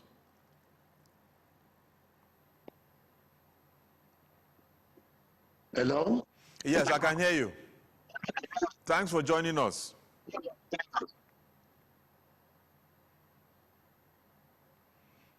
It is the network. I'm told the network is very, very bad, most probably from your end, because if we have Akinloye Oyeni so clear, then it appears it's on one end, as it were. It's all right. In the coming days, now that the names have been fixed, they have been uploaded, and INEC is expected in August to publish the names. I'm sure they will constitute their campaigns, and all of campaign teams, councils, and all of that moving forward. Don't you think that? What do you think are the chances of Seyi Makinde, for instance, with his breakaway faction of the PDP? What do you think are his chances? Because it's very possible that the Kabiru Turaki group that is working now, seeking registration and all of that, will still most probably work for him in that election. Now, if all of them today, then Makinde cannot win that election. We are talking of President of Federal Republic of Nigeria. We're not talking of Oyo State. We are not talking of Oyo. Even if he should contest for governor, if conscious to permit him to contest for Tote, if you should contest for your state governor under the APM, you cannot win. You can't. Wait, is it the APM? Is it the party that is the problem or the person? Because if somebody is popular, if somebody is has performed or is seen to have performed, what stops the person from winning, irrespective of the party? If you look at the 2023 elections, we saw what happened. For instance, look at the House of Representatives. The opposition. People in opposition were much more than those who won the seats on the platform of the APC. They could have produced the Speaker of the House of Representatives if they were united together. Just that those who were in the PDP working with the FCT Minister Wike went the APC way and a few others, and gave APC the speakership. If not, it was a strong minority opposition that they had in the House of Reps, and they won from some very small parties, and all of that. So I'm not sure the platform should be an issue. I think if Baghdad is going for rep or Senate, I don't know, because he will be contesting from his Ibadan side. It's possible that he will win. Not if I said if he's contesting for your state governor, if Konyo to permit him to go for Totten, he can't win. He said he has performed. It's not what we are reading on TV. It's all right. You have your position very strongly, but if it's a free, fair, and credible election, I'm sure he has his roadmap to victory. Every person contesting elections is supposed to have his planned roadmap to victory. And most probably, you and I know that in politics, 1 minute, 1 hour is too long a time. A lot of things can change at the last hour, as it were. So thank you very much, Akinloye Oyeni, for your intervention tonight. We are appreciative for that. Thank you so much. Thank you. Yeah, so we shall take a break now, and then, like I told you, we'll turn to continuous voter education, and we have with us in the studio the INEC National Commissioner and Chairman, Information and Voter Education Committee of the Commission, Mohammed Haruna. Stay with us.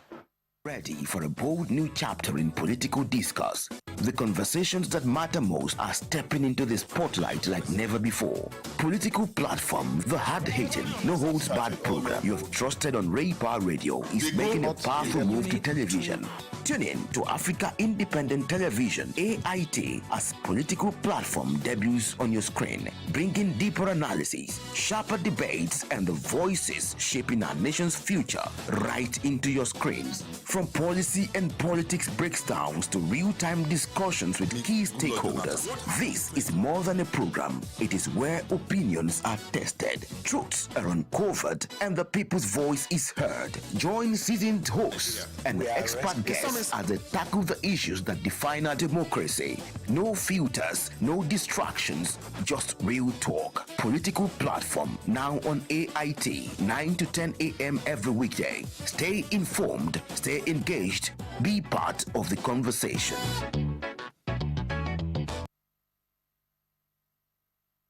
Thanks for staying with us, and we'll get straight into the second part of the discussion. Like we confirmed, we have with us the INEC National Commissioner and Chairman, Information and Voter Education Committee of that commission, Mohammed Haruna. Thank you so much for joining us. It's my pleasure. Yes, and your service to the nation. It's been a long road. So let's look at the continuous voter registration. The figures we are looking at are not so pleasant for a number of states. Okay. Yes, you know, where Ekiti, for instance, has only 84 newly registered voters in the third and final quarter. In the next less than 10 days, this exercise will end. Yeah. Yeah. So why is it that some states are not doing so well? We saw mobilization in other states like Kano.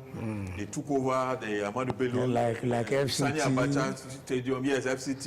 You know, they moved to the mega center. You know, and all of that. So why is there no cooperation with some of these sub-nationals with the commission? Well, I think the commission is one, and we've tried to do our best. Even the states you've mentioned, the voter education department, the resident electoral commissioners, they have done their best, you know, to get people. So honestly, I wouldn't know what is the problem with this apathy. It's a source for concern, because if people don't come out and register in the first place, of course they won't be there to vote. So it's a source for concern. But you can see we're concerned. That's why we even extended it by 2 weeks. Yeah. So, will there be any room for another extension? I'm not too sure, but you see, the commission will have to be at the end of this phase. Yes. The commission will have to meet first and then take a decision, because, of course, we are concerned. We want as many people as possible to come out and register. What do you think is the source of the apathy you mentioned? I know even today when your team was meeting with those in Oshun ahead of the August 15 election. That's right. The apathy issue, apathy. Why is it so? Is it lack of trust in the commission, lack of trust in the electoral process, lack of trust in the voting? What actually is, and is INEC having a plan to turn this around? Of course, we do have plans to turn this around, but you know, it's a multifaceted thing. Yes. You know. You've mentioned, even as you ticked them off, you can see already you're talking about at least 4 or 5 things. So it's not something that INEC alone can tackle. On our own part, we try to do our best. As much as possible, we try to make the elections as credible as possible. And you will agree with me, for instance, that the last off-season elections that we've had, beginning from Anambra, then we went to Ekiti, and then FCT, and then, of course, now we're heading towards. Each one has been an improvement on the other. I mean, on the previous election. But I don't know, maybe is it the economy? Is it the people just feel government is not providing enough for them? These are really complex issues. But it's like I asked earlier, is a commission, what will the commission do to turn it around? Precisely. What does the commission think? Because in some in other countries, there are the laws provide that if you don't vote, is an offense. But it's rare, because really voting should be a voluntary thing. It's a civic responsibility, so it really shouldn't be made compulsory. So what will INEC do between now and 2027?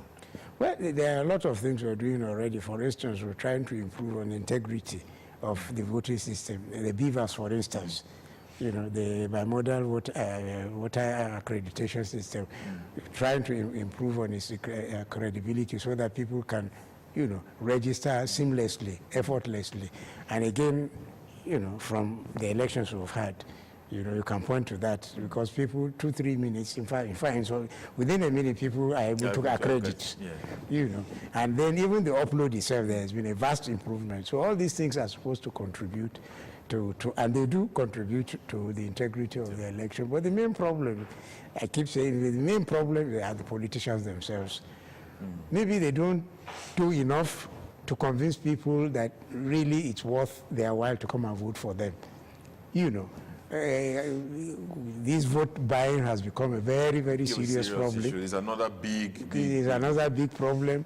And you can see the internal parties themselves, their own internal democracy is a very serious problem. I wonder if any of them will have the courage to point at INEC this time and say, INEC, the election, but when their own primaries, we have seen what... And primaries is what we depend on, is the foundation. I don't know what you know. We're talking of integrity of the process. With BVAS, the accreditation, everybody sees and all of that, you know. But the point where Nigerians have issues is the collation. You know, the uploading and, you know, or things like that. There are instances of mutilated results that we've had. There are instances of technical glitch and all of that, you know. So maybe this is also what is that, look, even if I come out, register and vote, I may not get the kind of results that I'm expecting. But you see, context is everything. I think people are not being fair to INEC. These glitches you talk about, you will find that it's in most cases, these glitches are here far and in between. But still, you know, as reporters, we all know, they say bad news make good news. So it's the few ones, the few ones that where we didn't get it right. That's what gets highlighted. But most of the time, we get it right. It's all right. I'm sure there will be improvement on that. That much I assure you there will be improvement. I know that INEC, for instance, is monitoring the NBA elections from the report that we have. NBA is doing e-voting. And with e-voting, I'm sure it will be, INEC observers will be at the portal, at the receiving end, where the results will be coming up and all of that. Does INEC have the plan to have political parties have agents at the back end of that IRF, where they will also be looking at what is happening? If there is a glitch, if there's no glitch, everybody sees it, and not somebody coming like he has gone into a shrine to come and tell Nigerians, look, who is that? Will parties have accredited agents at the back end of INEC on election day 2020? I cannot sit here as just one national commissioner and tell you, because this is a decision that the commission itself will have to take. But if you ask me, I think we often exaggerate the impact of technology. Technology cannot solve all the problems. At the end of the day, it's our own attitude. The perception matters. Because if yes, perception matters, but I mean, glitches happen. Not just, I keep giving this example. We were there in South Africa when they had their last presidential. There was a huge glitch. But maybe it's the perception thing, because at least people, you know, give them the benefit of doubt. Yeah. But here, see, you don't even need people to be at the back end. But will INEC consider it? Will INEC consider that? Until we discuss it, I can't say. Personally, I have my reservations. It's like the editor, I mean, the reader telling a publication that we want to be in your newsroom, your news conference, to see how you do all these things. At the end of the day, it's the outcome that is the most important. And they don't need it because, in any case, I mean, they don't need it because the result sheets, you know, when you, all the result sheets have duplicates, they have copies. And every polling agent has a copy of that. Yes. So that is sufficient. If there are any problems, these are things that you can tender before. So I don't know why they think it's, unless they are there, sitting there with us in our, maybe if INEC does it, this perception issue, even if for once, maybe this perception issue will be addressed. Well, because if people, we have 21 parties, if those that have 22, those that have candidates are there, if they see it and all of them come out and say, look, what we saw was okay, their comments, their observations alone would be a huge image booster for INEC. I think so, and the electoral process. Well, possibly. Maybe it's something we should consider. Okay. Let's look at a recent comment or remark by the national chairman. He said INEC is poorly funded.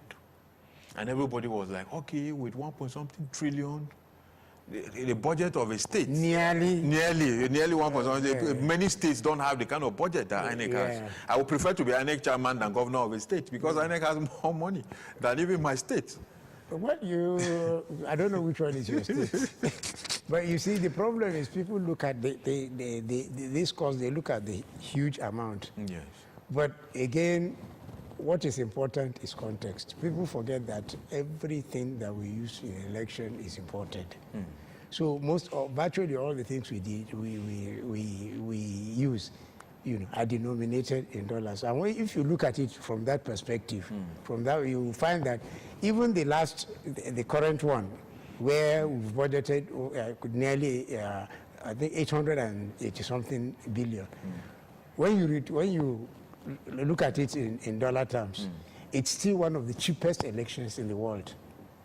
There is what they call average registered voter, cost per registered voter.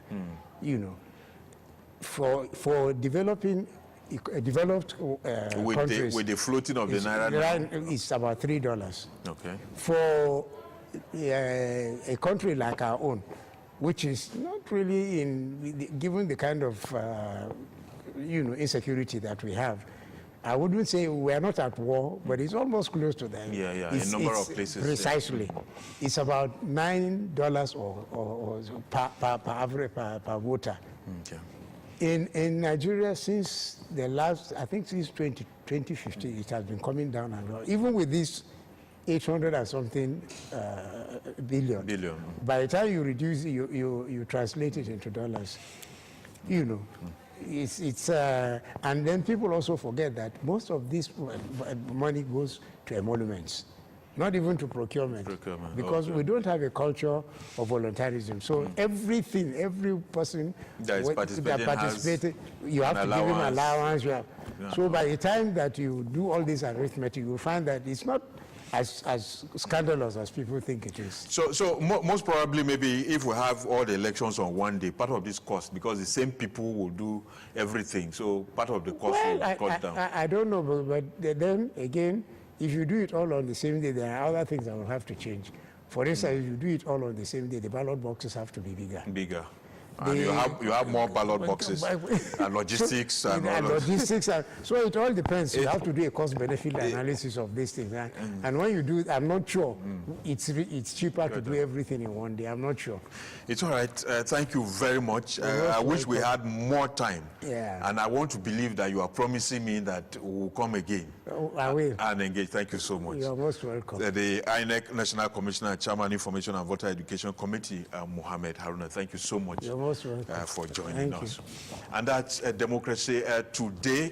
Let's confirm that Democracy, we had promoted that Democracy Extra will be on our screens from this weekend.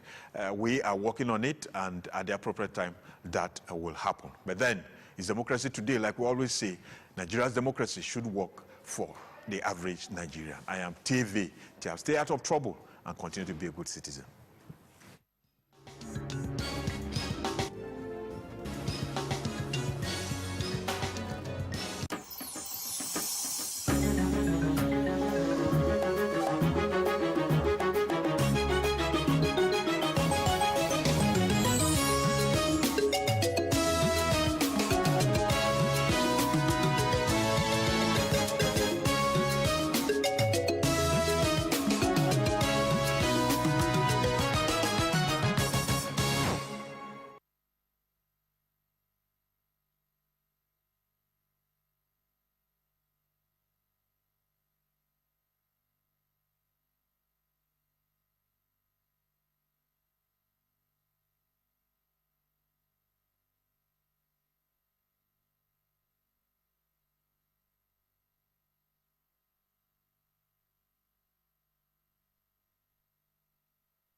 years since President Bola Tinubu was sworn in as a Nigerian leader. He promised to fix the economy, address rising insecurity, create jobs, and fight for the interests of citizens both home and abroad. As President Tinubu seeks re-election in 2027, has he delivered on his promises? And does his performance so far merit a second term?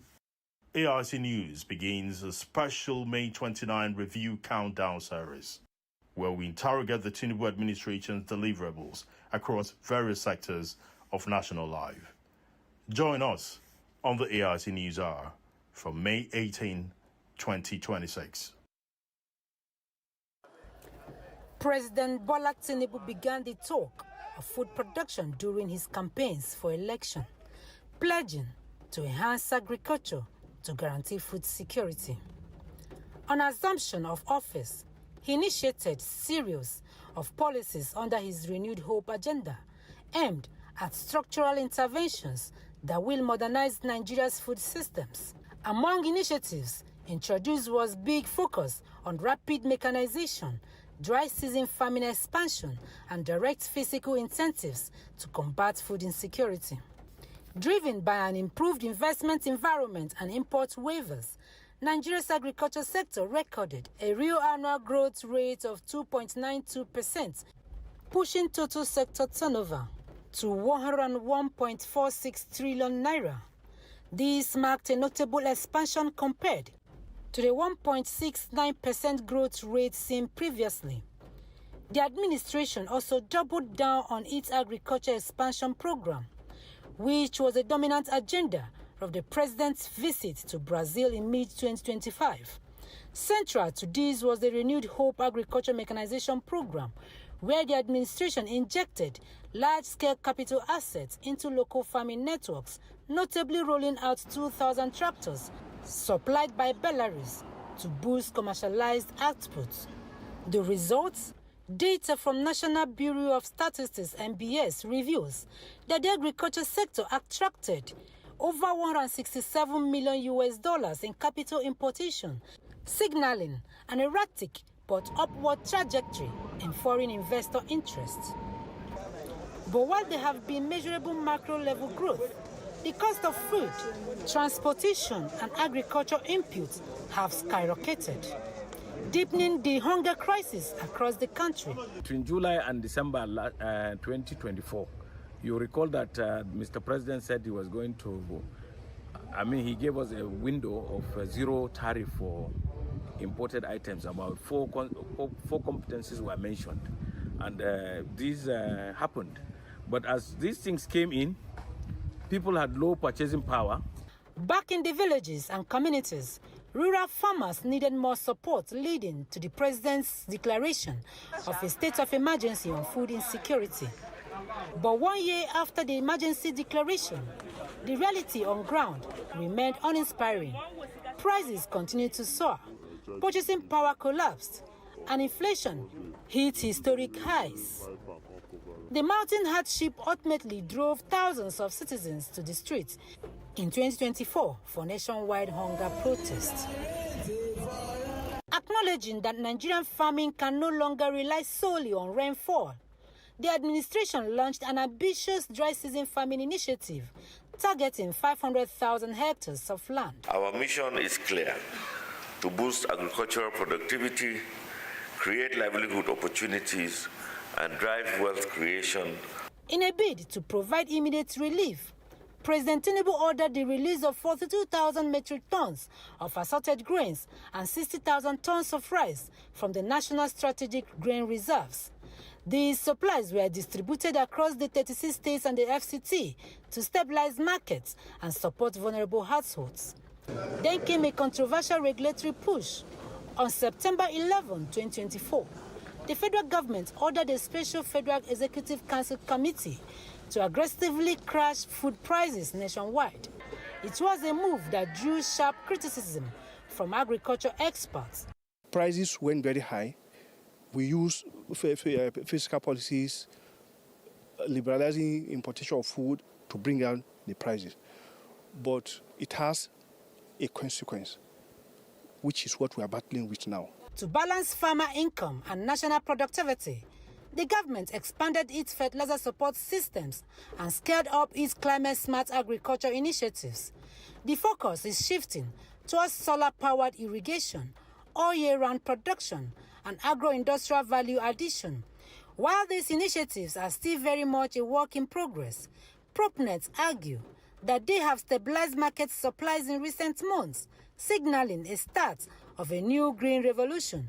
Yet, for the average Nigerian, expectations remain high for more sustainable interventions that will bring food prices down to a manageable level. Ngozi Onyejiaku, AIT News, Abuja. It's been 3 years since President Bola Tinubu was sworn in as a Nigerian leader. He promised to fix the economy, address rising insecurity, create jobs, and fight for the interests of citizens both home and abroad. As President Tinubu seeks re-election in 2027, has he delivered on his promises? And does his performance so far merit a second term? AIT News begins a special May 29 review countdown series, where we interrogate the Tinubu administration's deliverables across various sectors of national life. Join us on the AIT News Hour from May 18, 2026.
It's been 3 years since President Bola Tinubu was sworn in as a Nigerian leader. He promised to fix the economy, address rising insecurity, create jobs, and fight for the interests of citizens both home and abroad.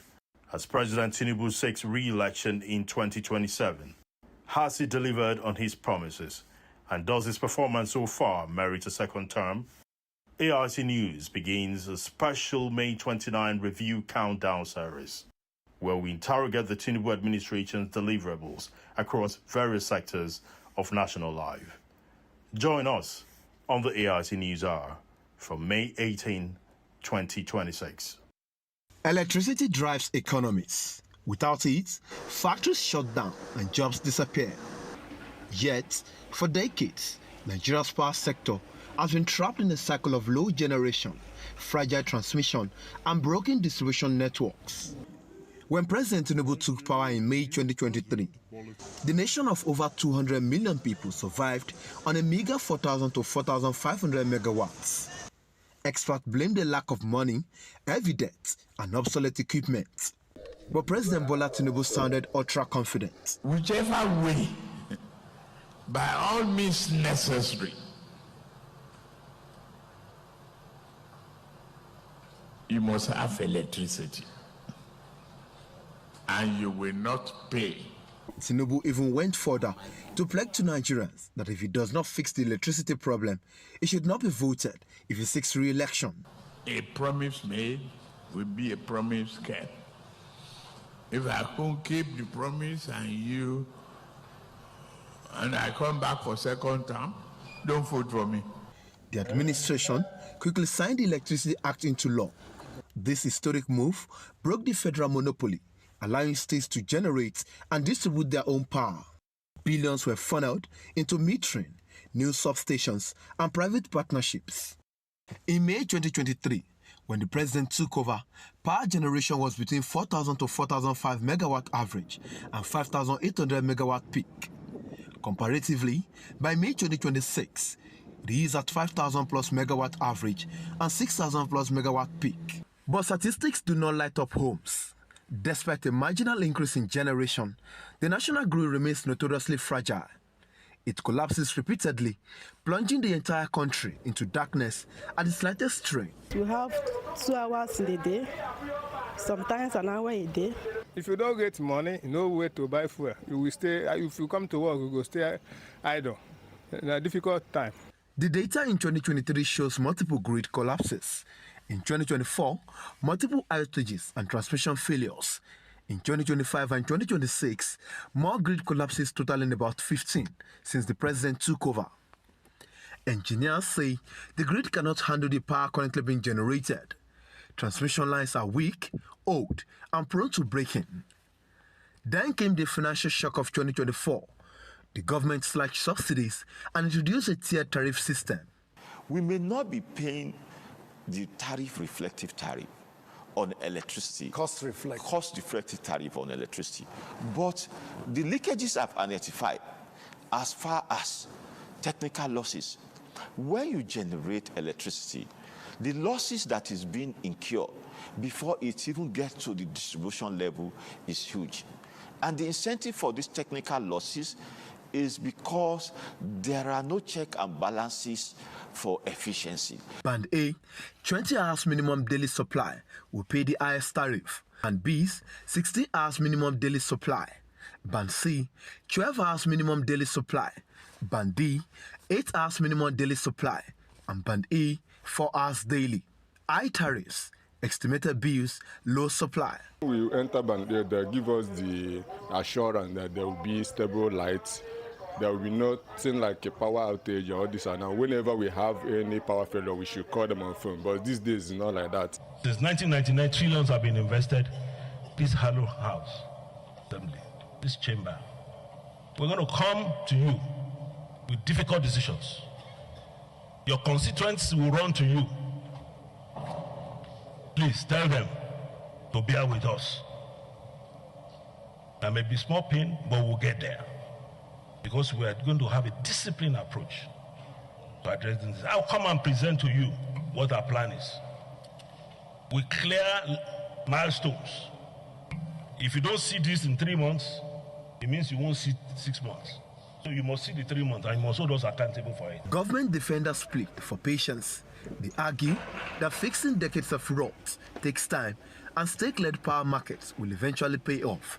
But for millions of citizens, patience is running thin. 3 years into the administration, power supply remains the ultimate test of government performance. Yemi Adebayo, AIT News, Abuja. It's been 3 years since President Bola Tinubu was sworn in as a Nigerian leader. He promised to fix the economy, address rising insecurity, create jobs, and fight for the interests of citizens both home and abroad. As President Tinubu seeks re-election in 2027, has he delivered on his promises? And does his performance so far merit a second term? AIT News begins a special May 29 review countdown series, where we interrogate the Tinubu administration's deliverables across various sectors of national life. Join us on the AIT News Hour from May 18, 2026.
It's been 3 years since President Bola Tinubu was sworn in as a Nigerian leader. He promised to fix the economy, address rising insecurity, create jobs, and fight for the interests of citizens both home and abroad. As President Tinubu seeks re-election in 2027, has he delivered on his promises? And does his performance so far merit a second term? AIT News begins a special May 29 review countdown series, where we interrogate the Tinubu administration's deliverables across various sectors of national life. Join us on the AIT News Hour from May 18, 2026. When President Bola Ahmed Tinubu took office in May 2023,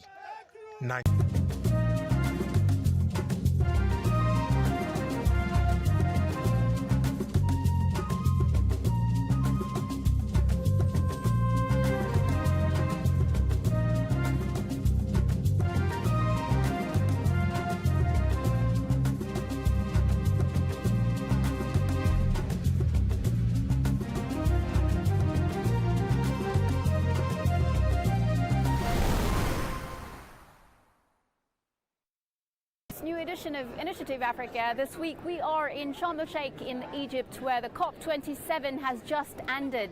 In this episode, we meet those who are looking at the African priorities in the fight against climate change. And here are the main highlights. Creating awareness among young African generations to environmental issues is the choice of this doctoral student in economics from the University of Libreville in Gabon. She has become aware of the priorities of the continent and understands why Africa and the West do not necessarily have the same conception of the solutions to be implemented thanks to her studies. Marina Eyongve is our guest this week. So our real expectations are that our realities in Africa should be taken into account at the international level and within this COP.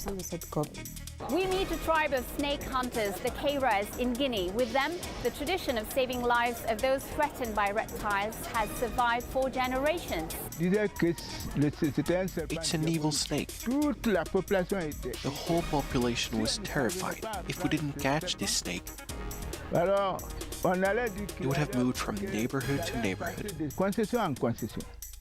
African youth from several countries present at COP27 came to defend their vision of the environment. We meet a new breed of young African activists. So we are glad that we finally have a youth pavilion, which is trying to mobilize and bring together young people to ensure that they can be able to share their ideas. At the heart of Guinea, in Farana, survives an African tradition well guarded by a family, the Kairas, who are indeed a tribe of snake hunters trained for generations to save lives by treating victims of bites from these fearsome reptiles. They are now touring the country treating patients and catching snakes. Our correspondent Sayon Koroma followed them to Kobikoro, a village where a snake was terrorizing the inhabitants. Take a look. It is a house of horror. Kaba, its owner, is one of the most desperate persons in Farana. In just 1 week, a deadly snake caused panic in this compound, killing 3 family members. The tenant's wife, grandson, and his only son, aged 14, have all succumbed to the reptile's deadly venom. It was a week of living dangerously for the inhabitants. Part of Farana was almost deserted, as the locals fled the danger posed by the poisonous snake.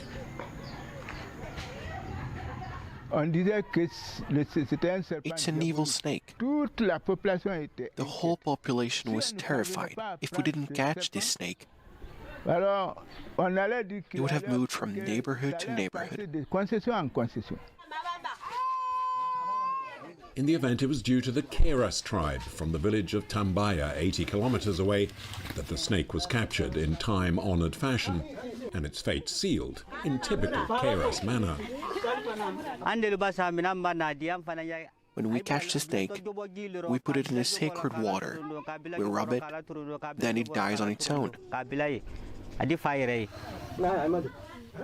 This is by no means an isolated case. Every year in Farana and nearby towns, the Kairas cast their spell over hundreds of the deadly reptiles.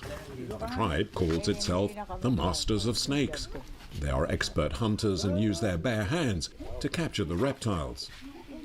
It's a profession that has made the Kairas national celebrities, not just by catching snakes, but also by their ability to treat the reptiles' bites. The cure is a jealously guarded family secret dating back thousands of years. I've been doing this for 60 years. I can't even work in the fields.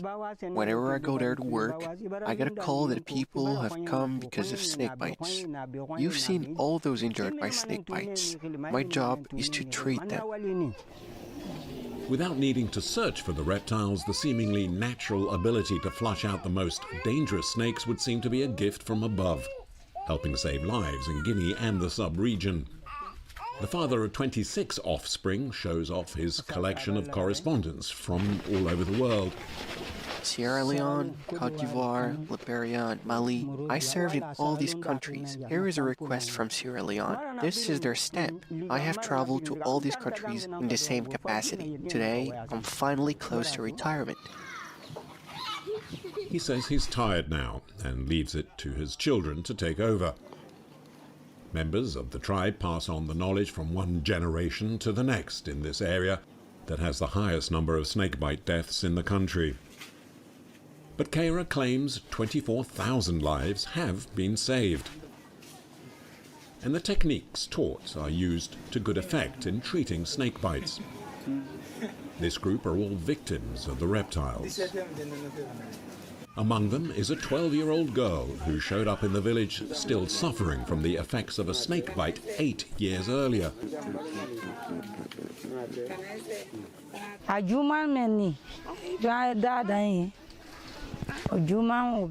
Before, my daughter's wound was worse than this. The wound came up to here. But since I'm here, thank God. Otherwise, my daughter was completely deformed, and even these bones were becoming increasingly apparent. But now it's fine. It's those who cannot afford to go to hospital that find salvation among the Kairas. Al-Hassan is the second oldest son of the tribe, in charge of extracting the snake's fangs. His patient today is a 4-year-old boy. But first, the Kairas' secret incantations must be performed. Only then will Al-Hassan gently remove the reptile's fangs with a magic cotton.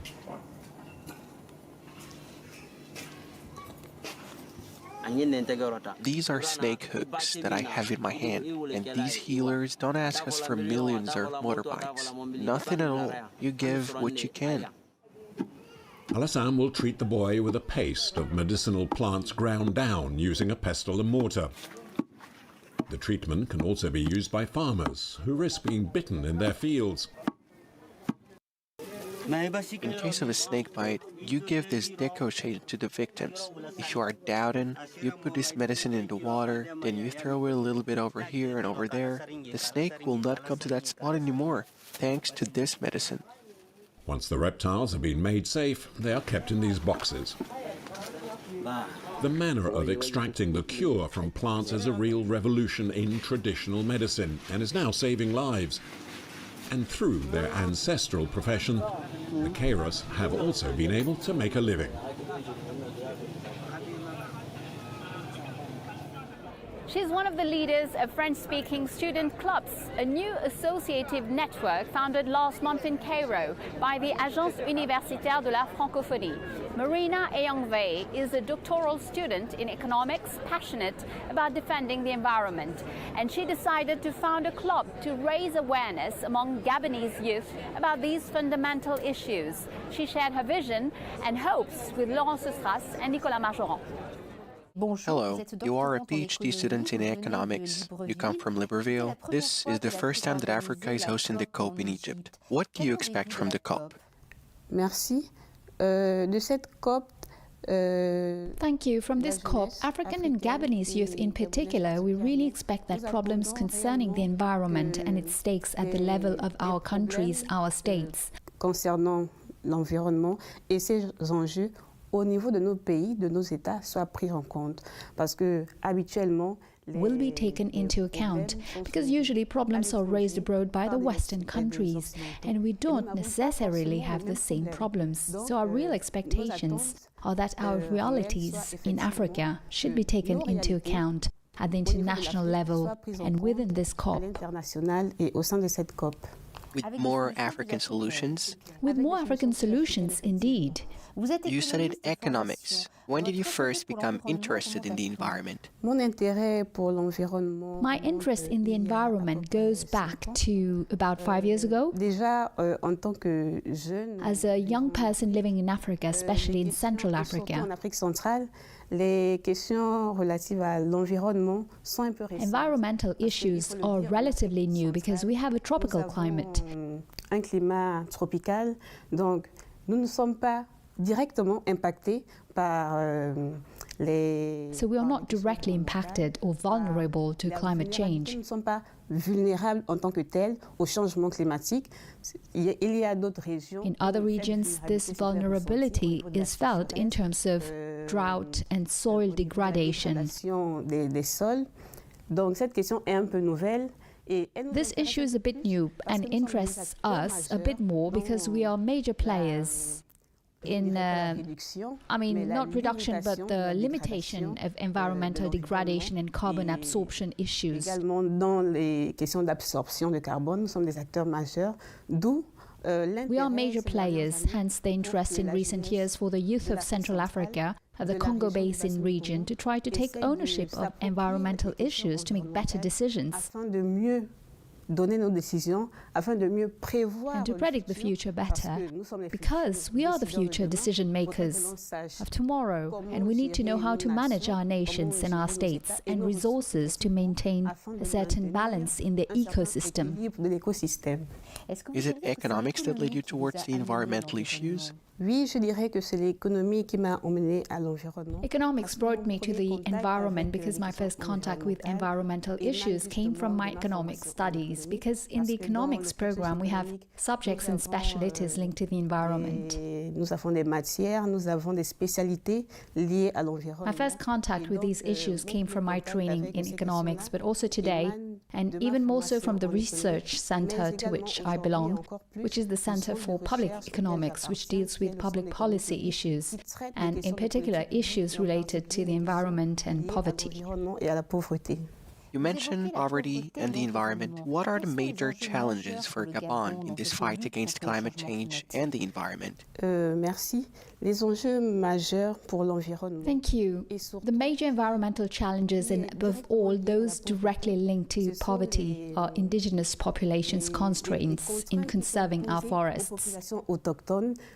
Pour la conservation de nos forêts. Parce qu'il faut le dire, au niveau du Gabon, les populations autochtones se ressourcent. In Gabon, the indigenous people use the forests and cut down areas to cultivate crops and obtain the wood they need to build their homes. Se ravitailler en bois nécessaire à la construction de logements. Alors, si il faut que l'on arrête. So if we have to stop destroying forests, what do we propose in return to allow these populations to, how can I put it, satisfy their needs? De satisfaire leurs besoins. Donc, faudrait, en retour, que ces populations-là aient.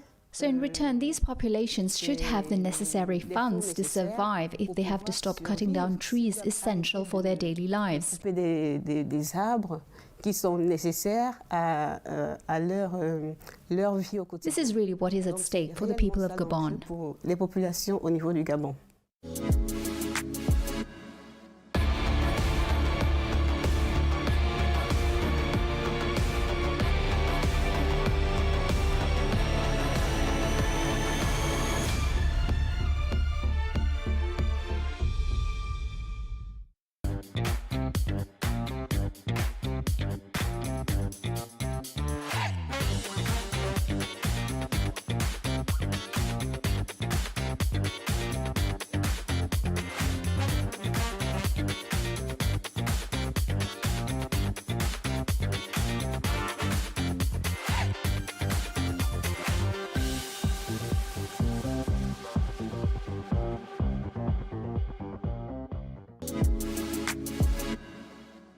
Welcome to the second part of Initiative Africa from Sharm el-Sheikh, where the COP27 is ending. They came from Tanzania, Cameroon, DRC, Morocco or Eritrea to defend the cause of their countries and the African continent. I went to meet these young people from Africa who traveled to Sharm el-Sheikh to express their thoughts about the climate emergency and their hopes for change. Unsurprisingly, the greatest wish of these young people committed to the environment is that the promises made over the previous COPs will finally be followed by concrete actions. Let's listen to them. World leaders, climate scientists, policymakers or NGOs weren't the only ones who gathered in Sharm el-Sheikh, Egypt for the latest UN Climate Summit, COP27. Children and the youth flocked to the conference venue, all eager to participate in the discussions about the urgent need to decarbonize high-emitting industries, adaptation strategies for climate-resilient agriculture, loss and damage compensation, but also transparency to build mutual trust and accountability. The first ever Children and Youth Pavilion reflected this exceptional strong presence. So we are glad that we finally have a youth pavilion, which is trying to mobilize and bring together young people to ensure that they can be able to share their ideas, exchange knowledge, and enhance their capacity to effectively influence policies and action during this COP. Led by the youth for the youth, the Children and Youth Pavilion has been set up to amplify the voices of young people and drive action on global climate policies vital to securing their future. The program of events has been co-created by a team of young people, supported by some of the world's leading youth networks and NGOs. The aim is to bring together young activists like Bonaventure Bondo Kikangala, who came all the way from the Democratic Republic of Congo. I am a climate activist, and I am the national coordinator of an association called Youth Movement for the Protection of the Environment, an association in Congo which fights against climate change through the sensitization of the population, especially the youth. Other young climate activists like Christelle Leslie Sil-Sikana, a Cameroonian based in Brussels, or Rukia Abdi from Kenya, as well as Frederick Binamungu Simon from neighboring Tanzania, came all the way to Sharm el-Sheikh to be part of the discussions. I'm here at COP because I know what it feels like to be affected by climate change. My community are suffering back at home, and I'm here to be at the table where decisions are made to represent the voices of youth in the global south and those coming from the marginalized communities who are affected by climate change. I'm here to represent the Yongo, so the youth constituency for UNFCCC, but also my organization, which is a civil society organization based in Brussels, which is called 1.2 Diaries, which is an organization who's advocating for the global South voices. But I'm also representing my own country, which is Cameroon. I'm here to discover, I'm here to make new connection, I'm here to find myself on climatic actions. And now I think we don't need more talks, we need action. So I'm here to force out people to come up with tentative actions, no more policies, no more rise. Many were disappointed by the lack of implementations from the previous COPs. And it was not just the case of the youth. Development institutions working on sustainable projects and initiatives with the youth also shared their regrets. Well, actually, it's obvious that it's a disappointment. Based on the Paris Agreement, the COP, the previous COP in Glasgow, it's obvious that we have failed somewhere. We need to do things concretely, and the question of how do we deal with our planet, do we consider it as our own property, or do we consider it that it has just been lent to us and we have to send it to give it back as a legacy to the next generation? It's based on that the West African Development Bank, BOAD, is currently processing and working. While the aim of these climate activists is to meet other young people around the world who are passionate about taking action for climate justice, these young people came prepared to exchange knowledge, share solutions and demand action from world leaders. I'm expecting that promises should be kept about climate finance, because there's a $100 billion out there that didn't go to the African communities. I'm expecting carbon emissions to be reduced. And finally, I'm expecting that we go on from ambition to action. While the youth demand actions, not just words, the BOAD, the West African Development Bank, has recently mobilized funds worth 750 million euros through a fundraising operation complying with climate and sustainable projects for the youth. Our aim is to create future so that our young generation, the youth, can project themselves in the future.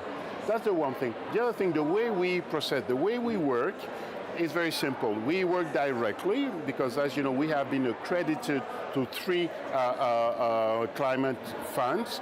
So we work with them so that we can have cheap funding, the lowest possible, with projects compliance with the climate, with the sustainability. Among other themes, the energy transition in Africa was also on everyone's lips. Move from rhetoric to concrete actions and put an end to polluting energies. The energies that are today causing us harm. Shift from fossil energies and turn to the promotion of 100% renewable energies accessible to all to create jobs for all and make energy cheaper. While projects around the energy transition, climate or sustainability are rising in Africa, climate anxiety has become a real syndrome for the youth. A recent global survey by polling company Kantar has shown that immediate government inaction on climate issues is inextricably linked to eco-anxiety in people under the age of 25. Let's hear this African voice about the continent's relationship with environmental protection. In the second part of her interview, Marina Eyongve tells us about the imperatives of education and governance. Let's listen to her. Is the environment also about economics, about money? Est-ce que l'environnement est une affaire d'argent? Is the environment about money? No, because it is precisely about the need for money. Le besoin d'argent, capitalisme-là. This economic capitalism has led us to environmental degradation, and today the objective is to reduce this need for money to preserve the environment. Au besoin d'argent afin de préserver cet environnement. Donc l'environnement n'est pas une question d'argent. So the environment is not a question of money. It's a question of survival. Because if we continue with our habits of wanting to satisfy luxurious and tertiary needs, we are heading straight for the destruction of humanity. So we have to go back to the basics, satisfying primary needs, which will reduce and slow down the degradation of the environment. You mentioned the Gabonese forest, one of the world's largest forests and an extraordinary alarm for the planet. Should Western countries contribute more to its preservation? Bien sûr, les Occidentaux. Of course, Westerners should think about how to preserve this forest, this Gabonese forest, and more generally the forest of the Congo Basin, to maintain a balance in the ecosystem. And this is precisely the major challenge today of our states. We are asked to preserve, but in return we need to see the interest of preserving. Of course, the interest is general, but for those states that deprive themselves, there should be consistent and, above all, tangible return, because the whole point is not to grant money, but we must also ensure that this funding is channeled properly. And that's the major issue today, not just granting funding, but ensuring that this funding is properly channeled so that the population can benefit from it, and making sure that the poverty gap within these countries does not become wider. There is a lot of talk about corruption as a factor in aggravating climate change problems. What do you think about this? Corruption is a global problem, and indeed corruption essentially reduces the effect of certain policies. It disorients the objectives. Ça désoriente les objectifs Et c'est un facteur sur lequel on devrait And it's a scourge that we should really work on, especially in our states which have high corruption rates. Donc, des financements liés à l'environnement. So environment-related funding should be better managed and, above all, better monitored. States should act as police to keep an eye on environmental funding so that the affected populations are the first beneficiaries of this money. There should be a follow-up so that this is actually done on the ground. You are head of a student club intended to raise awareness about environmental issues. What about governance, creating awareness, and the need to audit and control? Will it be part of this global reflection? Oui, à terme, ça fera partie de cette réflexion. Yes, in the long run, it will be part of this global reflection because the young people of today are the future decision makers of tomorrow. Education and awareness must therefore start dès le bas âge. Donc, il faudrait déjà qu'ils prennent conscience à leur niveau. At an early age. Young people should be aware of what is at stake in environmental matters and, above all, the impact that this will have, the responsibility of each person in the governance of environmental issues.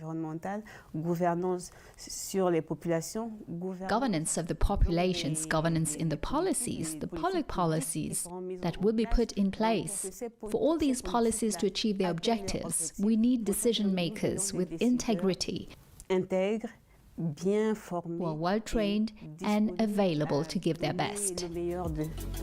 Well, that's all for us from COP27 in Egypt. Initiative Africa is over for today. You can, of course, find Marina Eyongve's interview and the replay of our programs on our website, africaonair.com, and feel free to share, like, and comment using the hashtag Initiative Africa.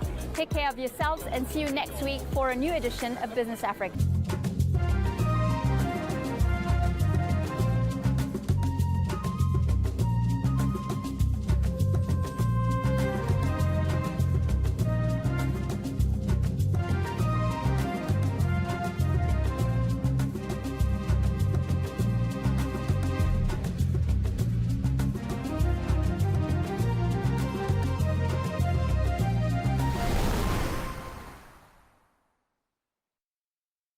Two of you will not kill me in this house. Two of you, you will not kill me in this house. But come to think of it, what if she has to do it for the expansion of the company? Did I pay it complete? Answer my question now. Did I pay your bride price complete? Yes. You will call them now. Tell them to refund me. Look, I actually came here to give you an ultimatum. Oh, really? Oh, yeah. Of what? You have to choose between this job There's or a me. saying that goes, what a man can do, a woman can do better. But we should only pull because my jatsi. Okay, Mr. Johnson. No, má pè mí Mr. Johnson mọ́, Johnson. O lè fà mí ràn gbọ̀ngàn, mo ti sọ fún ẹ tẹ́lẹ̀ náà. Oh, ti change. Mi ò lè change. Báwo tẹ̀lé ṣe kọ́ ẹ? Why don't they do like this? You're married. Hey, well, you married, no? She meeting me to last a little while. Check out what's the last one day. Can you just shut up? So we're okay, sir. More than so that it won't continue. So we're okay. So Ogbadu, sir. Why are you yelling at me? Why would I yell at you? Why would I? So Ogbadu, sir. What is going on? Are we fighting? We're not fighting. I'm just trying to arrange the bed now and keep our space for our baby. But I'm not even pregnant. Is it not by tomorrow? Is that the baby? Oui. Yeah. Monsieur? Oh, no, I was feeling the pain for her. There's nothing like crypto pregnancy. Did you do NYC? She should know that these things are signs that are higher than her level. Laughable, risible. Ishokunabi. See, I go school past 12 now, and I know say ritual killings they happen up to today. As preposterous as it sounds. Okay, fine. Now picture this. I kill someone and boom, I'm all of a sudden rich. What is the correlation between blood and money? Did you tell her that I don't cook for you, Mofe? Did he lie? Did he lie? You need to stop complaining. If you want to cook for your brother, I think you should just marry him and cook for him. I should marry him Stop and complaining. cook for him because he cannot cook. And think you should come and cook carry for yourself him. doing makeup up and down.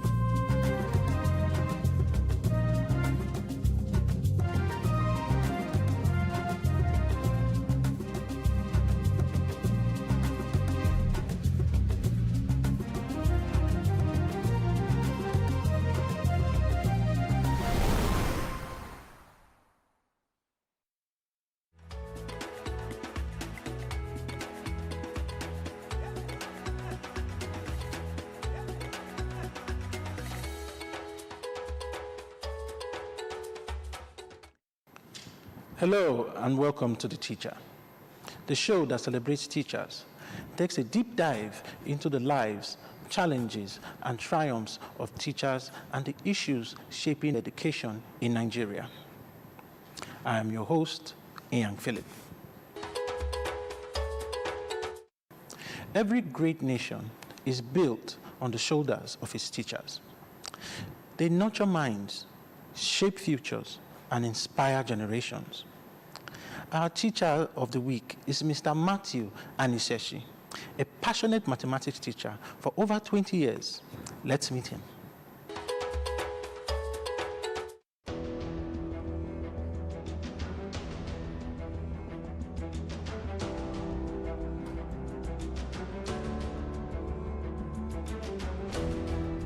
Being a teacher to me is shaping the future, creating and bringing to existence what I cannot do myself.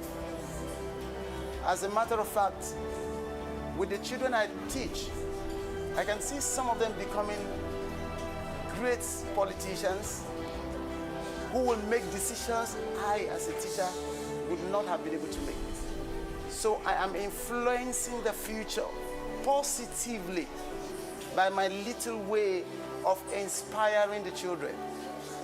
A child is said to be educated if learning has taken place and that child is able to perform, to meet up with demands on the society, to be able to fit into the society. And I am so happy and proud of this school I am teaching, because we don't just teach and end in the classroom. We give children every avenue to showcase their potentials wherever they find themselves. I inspire them using different methods, bringing it down to the level they can understand, because there are some children who are visual learners. They see before they can be able to comprehend. And there are also children who would like to listen. So because of that, I come with my audio device and have it connected to other teaching devices, so that the audio learners will also be carried along. The visual learners, those who want to see, will also be part of the class. And also the kinesthetic learners will be given the opportunity to showcase what they have with their hands. There are children that do things before they can understand what they have done. As a maths teacher, I hope to continue making a difference beyond the classroom, which I am already doing. I have online classes as a maths teacher to consolidate what the children are being taught, what the children learn, to ensure consistency and continuity after the classroom. The first challenge of the Nigerian teacher is the way the society looks at teachers. They don't seem to understand that teachers are the foundation of every other profession. If you want to take statistics, how many students or pupils would like to be teachers? The result will tell you or make you know how that the society feels about teachers. If you were to ask me what superhero title I'll give him, I'll say Sonic the Hedgehog, because he has some of the attributes of him. He's nice like him. When he teaches you, it won't take so long to understand it. And he's always there when you need help. By using stories to help us improve in our math and making math fun to learn. Way that he takes his time to explain the thing for us, and he gives us stories. And when the character in the story makes a mistake, he teaches us not to make the mistake that the character has made. Mr. Aniseshi is one of the oldest staff here. He's been here for over 20 years now. And I really love his passion, drive, dedication towards his job and also towards the children. I know like one of my friend's kids is currently in his class, and she has also commented that, oh, she really liked Mr. Anesh, like how he is towards her son. And he's always like, Ma, don't worry. I understand him very well. I'll handle him. You don't have to worry about anything. And that really tells a lot. You're welcome. Thank you. I love you too. You're smart children. I love you. Okay, thank you.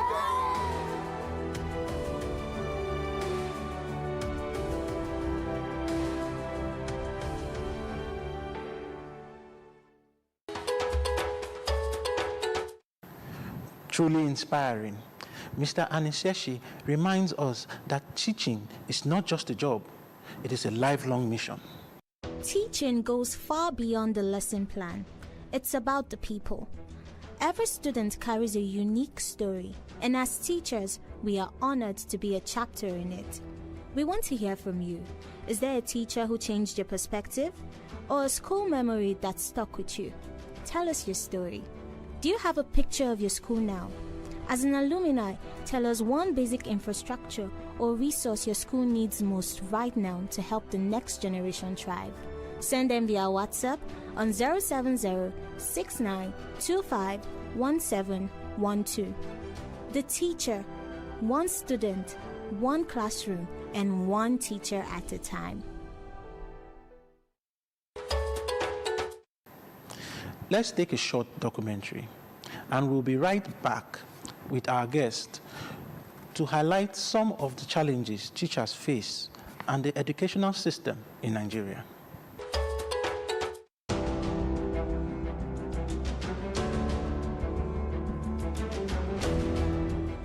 In the heart of every classroom lies a simple truth. Education is the foundation of a nation's future. Yet, in Nigeria, the men and women who build that foundation, the teachers and professors, stand at the crossroads of hope and hardship. Across the country, from bustling Lagos to Kano and to Owerri, teachers face daily battles that go unseen. Overcrowded classrooms, outdated facilities, and inadequate teaching materials are only the beginning. Many teachers handle up to 70 students or more in a single class. The blackboard becomes their only digital tool. Chalk, their only weapon of instruction. Even university professors, the supposed intellectual elite, teach in halls where microphones fail, electricity is unreliable, and research grants are scarce. Despite carrying the weight of the nation's intellect, teachers in Nigeria are among the least paid in the workforce. Primary and secondary school teachers often wait months for salaries, sometimes resorting to petty trades to survive. In higher institutions, professors face delayed promotions, unpaid arrears, and dwindling research funding. The result? A green wave of brain drain. Brilliant educators leaving for better opportunities abroad. Every departure leaves behind a gap, a classroom without its mentor. Education in Nigeria has long been trapped in the web of political promises. Government policies come and go, but their impact rarely reaches the chalkboard. Strikes by academic unions, ASU, NASU, and others have become almost predictable as educators protest for better funding and working conditions. But each strike carries a cost: disrupted calendars, lost semesters, and disillusioned students. For every day the system stalls, the dream of a generation drifts further away. Just as teachers struggle to stabilize the old system, a new challenge emerges: the digital revolution. E-learning, once hailed as a solution, now exposes deep inequalities. In urban centers, some schools boast smart boards and online classes. But in rural Nigeria, where electricity is a luxury and internet access unreliable, e-learning remains a distant dream. Artificial intelligence, a tool designed to assist learning, brings both promises and peril. AI chatbots can now generate essays, answer questions, even grade assignments. While this technology can ease workloads, it also raises fears. Will it replace teachers?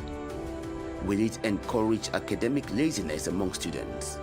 And more importantly, how will educators already underpaid and undervalued compete in this new digital economy? For many Nigerian teachers, the problem isn't technology itself, it's exclusion. Without access to digital training, funding or infrastructure, they risk being left behind in a world that's moving too fast. Yet, amid the hardship, there remains resilience, a quiet strength. Teachers still arrive before dawn, preparing lesson notes by candlelight. Professors still mentor, research, and inspire, even with little recognition. They continue because they believe in something greater, that education can still change lives.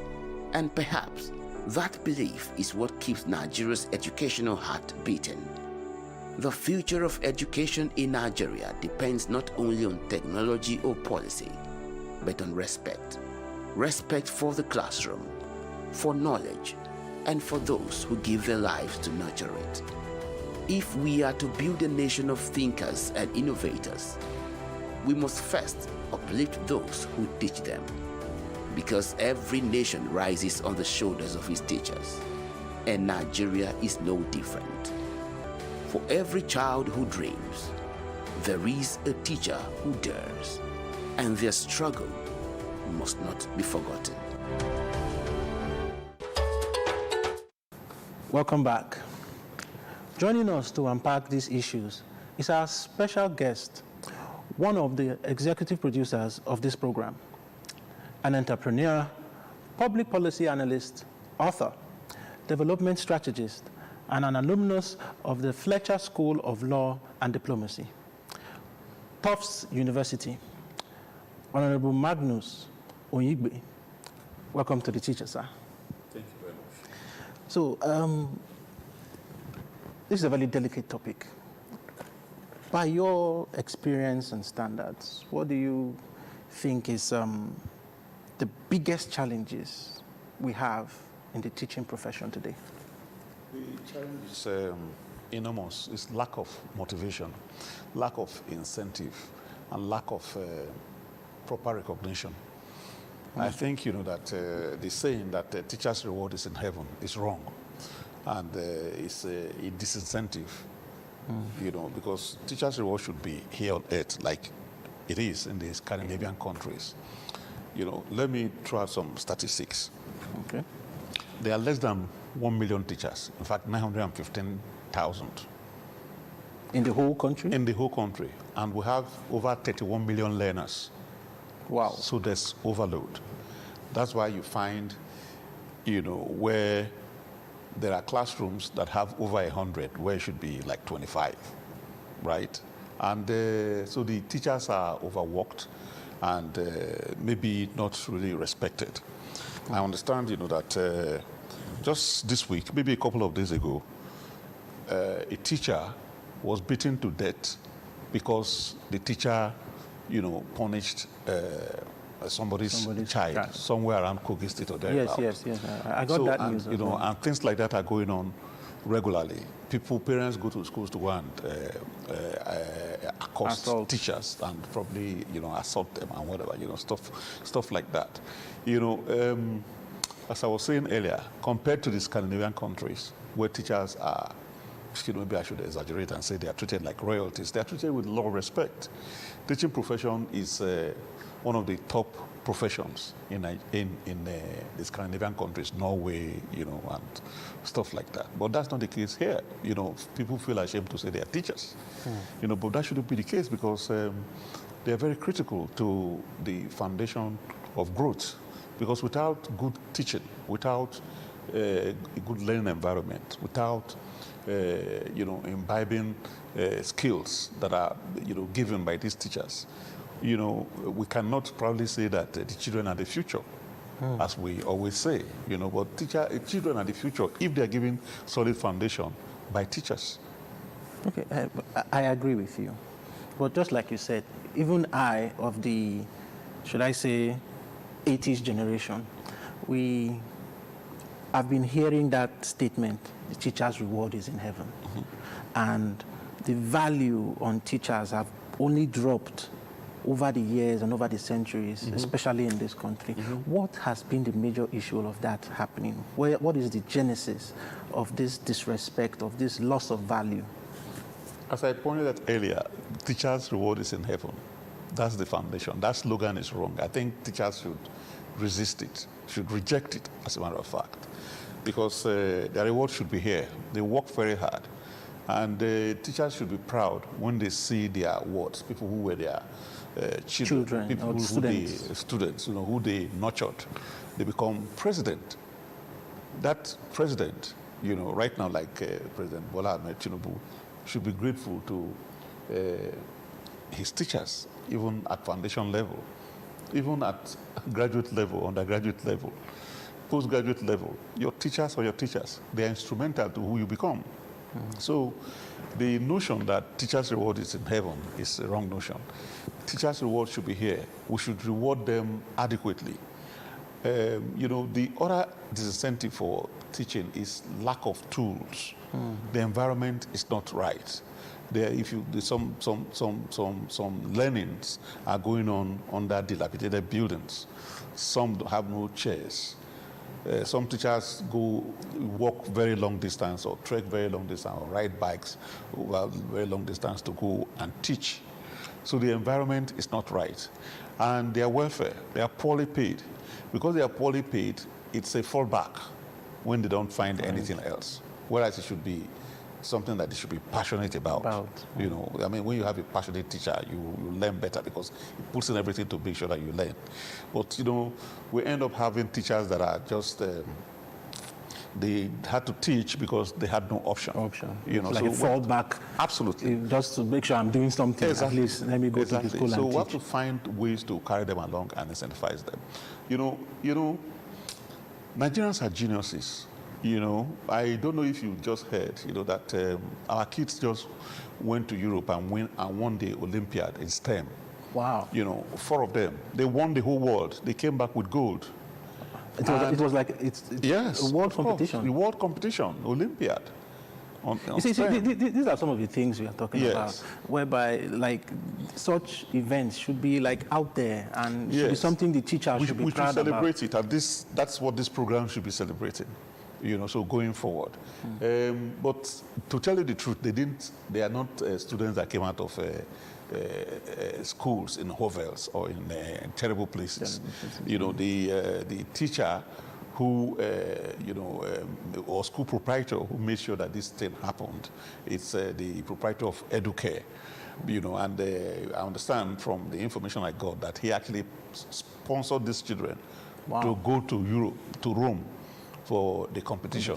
So you can see, some people can be committed to teaching in the manner that the man has done. And we have billionaires in this country who, are involved in corporate social responsibility. We think, that some of them should take the responsibility of saying they want to help teachers and help students and, pay back. They are very accomplished people. They should be able to do so by going back to the communities where they come from and supporting the schools. Not what Old Boys Association do, which is good. They go and build classrooms. They build fences around the school, and provide 1 or 2 science block or stuff like that, which is good. But we have serious multi-billionaires, like Mr. Tony Lumelu, for instance, of Hayes Holding. You know, he has this Tony Lumelu Foundation. Yes, Well, you know, and he does a lot of work. Yes, exactly, and he's empowering people from 54 African countries, you know, and stuff like that. That's good. Somebody else should pick up another aspect of it to say, look, I'm going to, you know, do X, Y, Z to make sure that our children,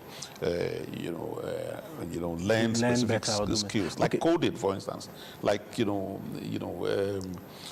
stuff like that. The AI, take advantage of it. Somebody should focus on that and say, I want to train our children to become to be whiz kids in technology, you know, and stuff like that. Okay, so riding on that, the fact of AI and every other advancement that we have, we are in the 21st century now. So what tools do teachers in this country need to be able to deliver the best education they can and to be able to feel that they are passing down the knowledge? We hear that the Gen Z generation now are having short attention spans. So what tools do these teachers need to be able to apply current technologies, current needs to be able to deliver education at the perfect level to these students? Yes, there are experts who will speak specifically on that, you know, different ways of learning. You know, some ways that we are teaching right now are outmoded, for instance, because you find sometimes our kids, when they go to school here, they don't learn as well as when they go to school abroad, right? Let me give you a simple example from my experience. You know, out here, the teachers assess students. They score students, right? And they assess them and whatever. Out there, where I went to school, the students actually also assess the teachers. So a teacher's ranking is based on the assessments of the students. So if the teachers here were going through that kind of process, they will make sure that they taught or that they teach their students well enough so that their ranking will go up. But we find here where teachers are punitive, and he may just take some kind of hatred on you and just say, oh, you can never pass my course. You can never pass my course. Out there, the number of students that pass your course is used to rate you. If it is less, you are rated low. If it's high, you are rated higher. You know, so those kind of psychological things have to be looked at so that we'll find a way to address this thing so that the right impact will be made on our children, even adults. You know, the learning methods, we have to look at how we can find the ones that are more relevant and leave out the ones that are relics. Okay, fine. So finally, is the education sector and the stakeholders in the educational sector, are they doing enough to ensure that teachers have what they need, have the support they need to make the education system the best? Stakeholders, you know, if you're talking about government as stakeholders, well, I think the best stakeholder and the best that has performed right now would be President Bola Ahmed Tinubu. Why do I say so? The Student Loans Fund. You know, that's the biggest support that students have received ever. Right now, that, you know, if you're smart and you want to get education, there's no more problem. This is not a question of, you know, scholarship. It's a question of student loan. The money will be made available to you to pay, and you repay, which is what they do in the Western world, advanced Western world, which is why they have a lot of educated people, because you don't drop out because your parents don't have money. And that's why if you interview some kids on the street, you see that we have potential Einsteins, Robert Einstein on the street. They couldn't go to school because their parents couldn't afford it. But right now, NELFund has stopped that. If you are educated, if you are talented, and you are interested in education, just go get admission and it will be paid for. That's a win. You know, and the benefit may not come now, but in the next 10 years, we begin to see because we have more skilled children, more graduates. Yes, and part of the reasons why China, for instance, is to some extent outperforming the United States of America is because of the number of educated people in a room per capita compared to the US. because of the, China is about 1.3 billion people, right? The number of educated people that can come together, say, in a city will probably be, like so much compared to America, that's about 250, 300 million and whatever. So the per capita of educated people, is higher out there. So when we begin to train, we have 220, 230 million people. When the bulk of our people start getting educated, the intelligence quotient coming out of Nigeria will be much higher. You will see, like I said, if you go to the street, if you talk to some of these street urchins, and you see their reasoning faculty, you see their intelligent quotients, you see that if these people went to school, they'd be like Einstein. But unfortunately, because their parents didn't have the means, they couldn't go to school and they dropped out. But now, that gap has been closed. People who are inclined to get education can easily get admission, apply to NEL fund, and their school fees is paid. Thank you very much, sir, for these great insights that you have given us. We are very, very happy to have you in our show today, and we hope to see more of you as we continue this program. Thank you very much. As we've seen today, the story of Nigerian teachers is one of resilience, passion, and hope. They may not wear capes, but they are the heroes shaping our tomorrow. Join us next week as we spotlight another outstanding teacher and continue the conversation focusing on another specific challenge and how to surmount it so we can have a stronger, smarter Nigeria. One classroom, one teacher at a time. Bye.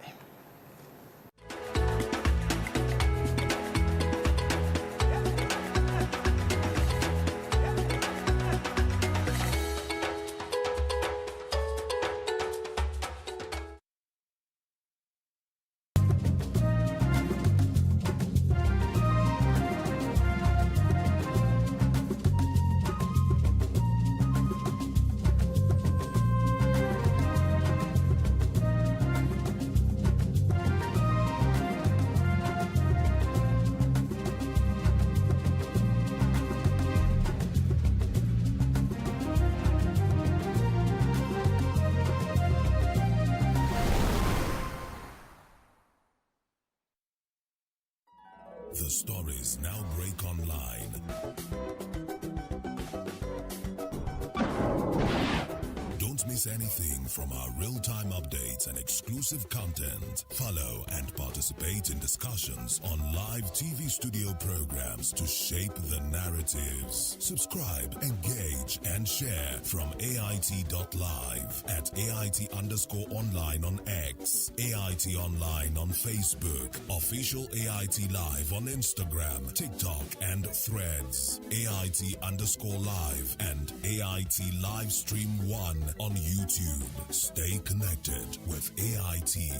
On air, online, on live.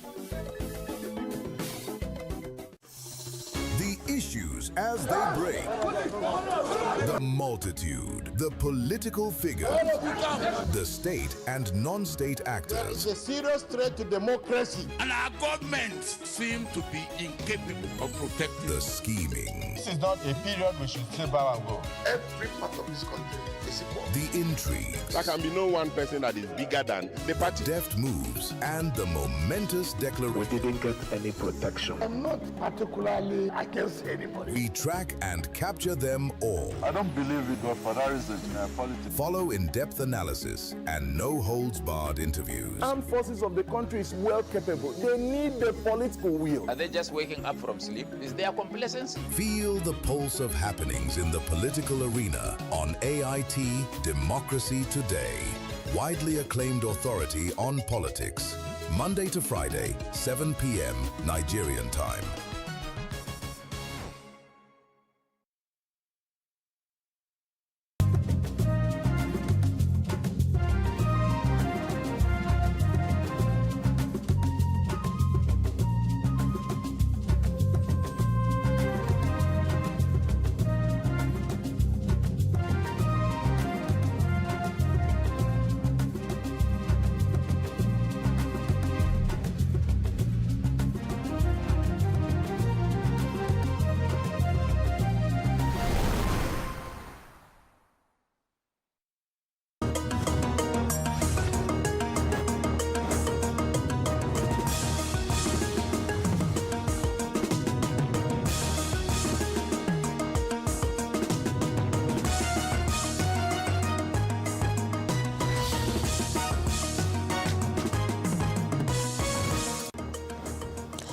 Operation Fasani Yama rescues 9 kidnapped victims as more arrested over murder of Professor Yito in Makurdi.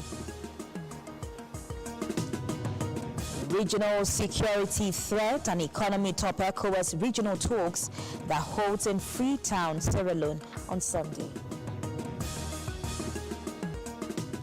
Our special report focuses on structural adjustment program 40 years after. This is the news on AIT. I am Uyidia Orum. Let's begin with security matters, where troops of the Joint Task Force Northwest Operation Fasanyama have rescued 9 kidnapped victims, recovered 56 rustled livestock, and arrested a suspected terrorist during separate operations across Katsina State. The successes were disclosed in a statement issued by the Media Information Officer of the Joint Task Force Northwest, Lieutenant Colonel Aliyu Danja. According to the statement, troops of Sector 2, while on a fighting patrol in Faskari local government area of Katsina State, rescued 9 kidnapped victims, comprising 3 women, 4 men, and 2 children.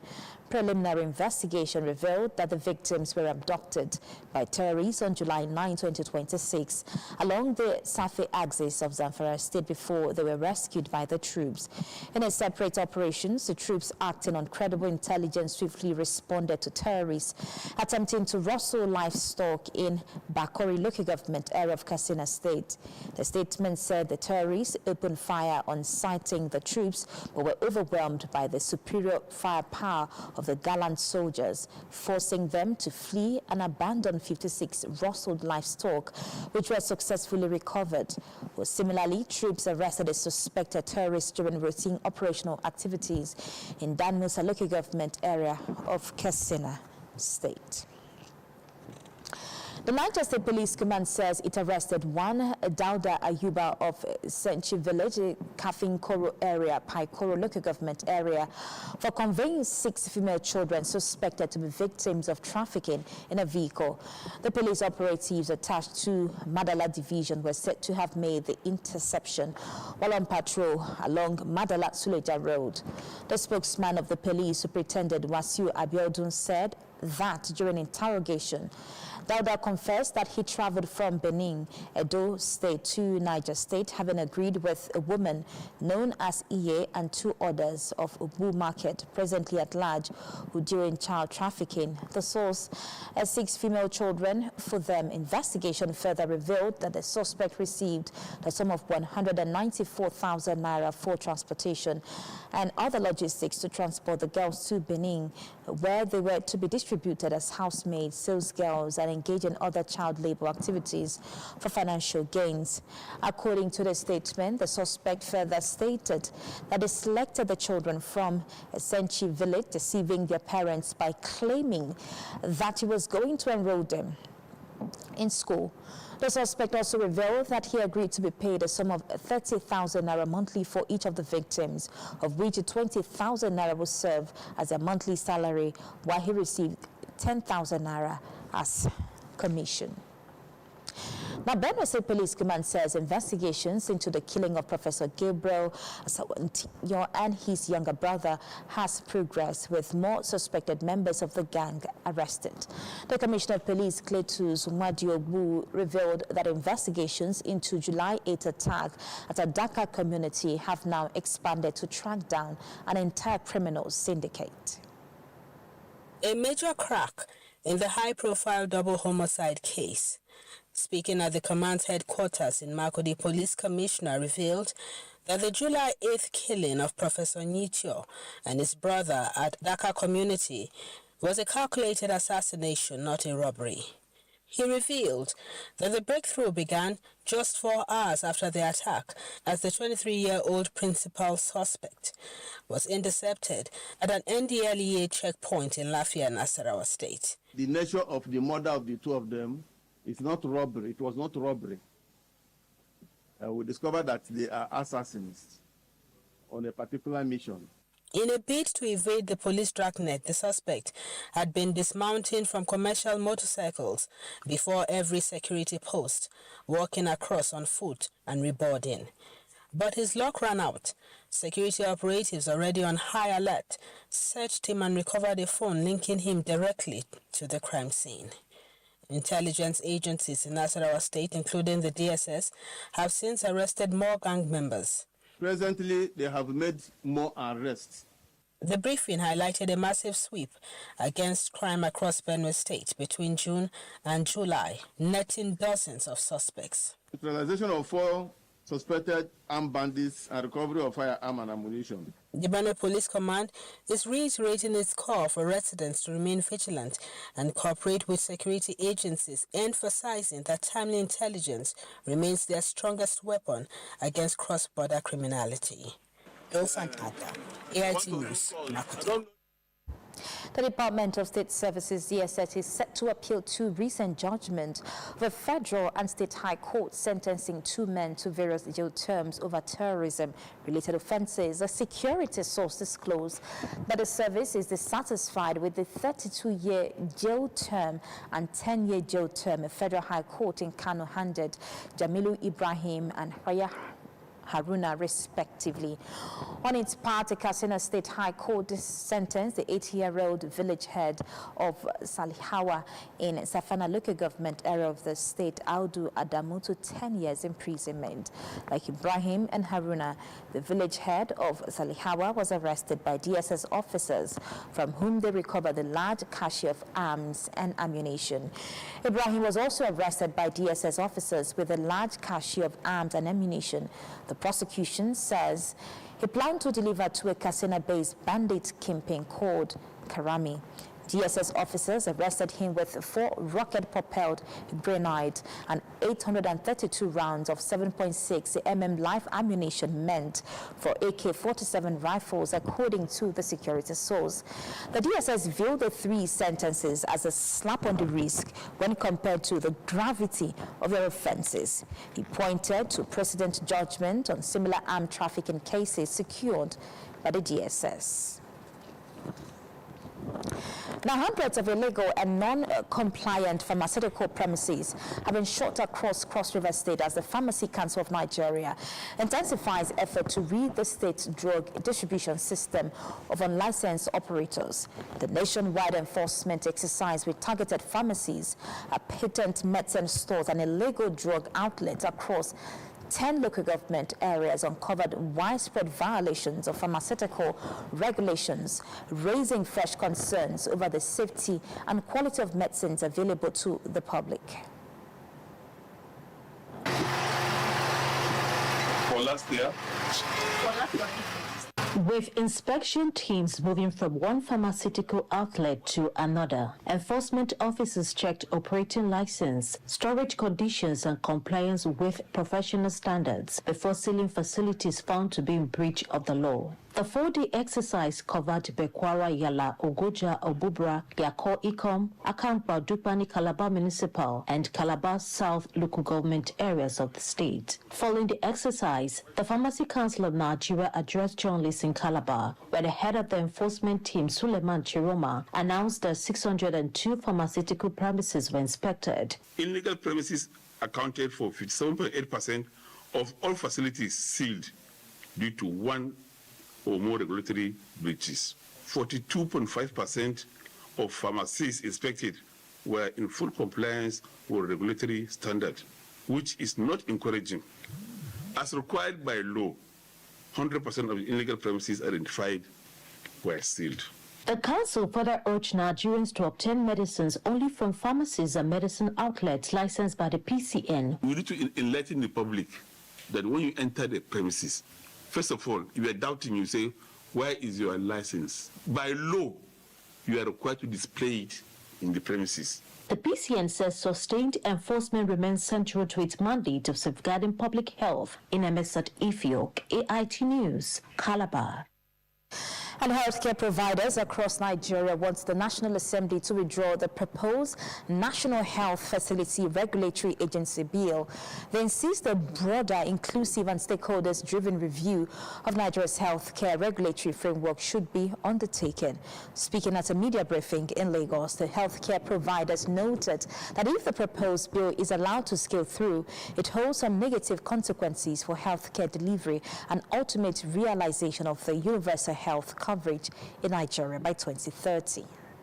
National Health Facility Regulatory Agency bill, sponsored by Senator Samaila Kaila, seeks to establish a unified national framework to accredit, standardize, and monitor public and private health facilities. While proponents of the bill argue that it will improve patient safety, healthcare providers across Nigeria will cater. Everybody has regulatory councils, and so for them to say they want to bring out another bill is duplicating efforts. If you make it difficult for providers to provide services and you are taxing them to extinction, what will they do? They will close their shops and go to other countries where they will render their services. And so this has a propensity to worsen the brain drain syndrome in Nigeria. HCPAN, the Healthcare Providers Association of Nigeria, being an umbrella body of virtually every healthcare provider groups in the country, we have decided to come together. We don't want a situation whereby things will be made worse for us. This issue of getting franchisees, to carry out these duties. This bill should be withdrawn, and then we should adopt the right approach to tackling the issues and the challenges that we have. All over the world, we talk about universal health coverage. Health is a human right. People should not, for any reason, be prevented to have access to quality, accessible healthcare. And whatever regulation we are doing around healthcare should be the ones that definitely will give us the results we expect. They urged the federal government to focus on improving funding for healthcare regulators, invest in workforce development, strengthen enforcement of existing laws to improve accountability and service delivery. Oshomowa Daniels, AIT News, Lagos. The Imo State Governor Hope Uzodinma says President Bola Tinubu's policies represent a new direction in Nigeria's journey towards economic recovery. Governor Uzodinma stated this at a dinner organized in honor of members of the Renewed Hope Ambassadors team following their inspection of projects executed by the President Bola Tinubu's administration in partnership with the Imo State government in Owerri. From education and healthcare delivery to infrastructure development, the digital economy, tourism, and economic growth, the story is one of the tangible progress with verifiable projects executed through the collaboration between the administration of President Bola Ahmed Tinubu and the Imo State Governor, under Governor Hope Uzodinma's vision for a new Imo State. The special advisor to President Bola Ahmed Tinubu on public communication and orientation, Sunday Dare, said the projects were made possible through strategic planning and a deliberate commitment to translating the Renew Hope agenda into tangible development for the people. We also saw government and public infrastructure. We also saw environmental infrastructure. Your Excellency, the MC earlier on took the thunder out of my list here. It's a long list, and Tunde Rahman has captured every single project that we inspected and visited. The governor, while appreciating the Renewed Hope Ambassadors Media Tour team, said the bold decision by President Bola Ahmed Tinubu to remove the fuel subsidy has freed up resources for government at all levels to deliver the dividends of democracy through impactful projects and improved public services. We have gone to Imo, not to make our people, not to campaign for our people. You will come to Imo to see what we've been able to achieve. So day by day, we are reducing the debt profile so that the state can become very solvent. Governor Hope Uzodinma also used the occasion to commend President Bola Ahmed Tinubu for his foresight and for creating the enabling environment for state governors to drive the implementation of the Renew Hope agenda through impactful development projects across their respective states. Has Akudi, AIT News, Owerri. Now, Taraba State has commenced the process of employing additional 1,800 persons into its civil service. This is coming on the heels of absorption of 3,000 personnel in the public service. The much-awaited recruitment exercise into the Taraba State Civil Service has begun, and expectedly, the turnout has been massive. This may be a reflection of the scarce employment opportunities in the country. The recruitment exercise is coming over 1 month after the proper absorption of over 3,000 persons into the civil service who were illegally employed through questionable procedures. The chairman of the Taraba State Civil Service Commission, Philip Kondila, said the state governor, Abu Kefes, granted approval for the recruitment of additional 1,800 persons into the state civil service. Kondila cautioned applicants against falling victims to employment fraud, urging all interested persons to follow due procedures. The permanent secretary of the commission, David Nya, further explained that the recruitment exercise will be free and fair. Anybody who would demand a kobo from anybody to be employed, he is doing it on his own and his own peril. The process is going to be fair, and the process is going to reflect the federal character. At the Civil Service Commission, they are not collecting any money from us. We are collecting the fund free of charge. We are thanking Governor Kefas for what he has done for Taraba. The Taraba State Civil Service recruitment exercise is following established processes. Lamini Chuye, AIT News, Jalingo. And Kaduna State government has presented compensation checks to residents affected by proposed Hunkui Junction Gwa-Rimi Basawa Road project linking Kudang and Sabongeri local government area. Now, the government says the exercise underscores its commitment to ensuring that all affected persons receive their entitlement before construction begins. The presentation of compensation checks marks another step towards the commencement of the strategic road project expected to improve connectivity between Kudan and Sabongeri local government areas. Managing Director of the Kaduna State Roads Agency, Dr. Abdullahi Ahmed, says the road will facilitate the movement of people and goods, boost agricultural and commercial activities, and stimulate economic growth in the benefiting communities. The presentation of these compensation checks reflect the Kaduna State government resolve to ensure that all project-affected persons receive their rightful compensation in accordance with due process and establish best practices before the commencement of the project activities. Representing Governor Ubasani, the Secretary to the Kaduna State Government, Dr. Abdulkadir Mary, says the administration remains committed to delivering infrastructure projects while protecting the rights and welfare of citizens affected by development initiatives. For this administration, development should never come at the expense of justice. We firmly believe that no citizen shall bear an unfair burden in the pursuit of public infrastructure. It was for this reason that government understands the transparent and comprehensive assessment of all affected properties to ascertain that every eligible person receives fair and adequate compensation. The Kaduna State government also commended traditional rulers, community leaders, and project-affected persons for their cooperation, assuring residents that the road project will contribute to improved transportation and socio-economic development in the area.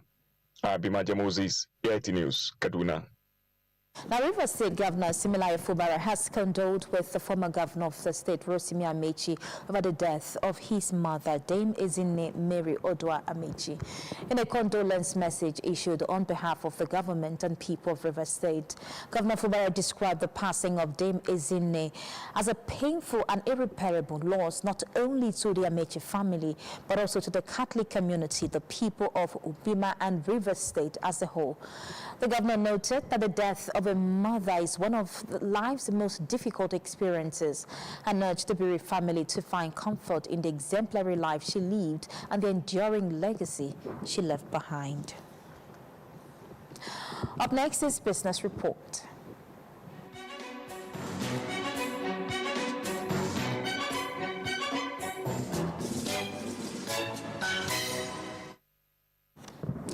Welcome to Business. The recent escalation of tension in the Middle East is beginning to reverberate across Nigeria's downstream petroleum markets, with fresh monitoring showing increases in the pump price of petrol and diesel at filling stations in Abuja and Lagos. While Nigeria is Africa's largest crude oil producer, consumers continue to feel the impact of global oil market volatility, raising fresh concerns over the country's dependence on international pricing and renewed calls for measures to cushion the burden on household and businesses.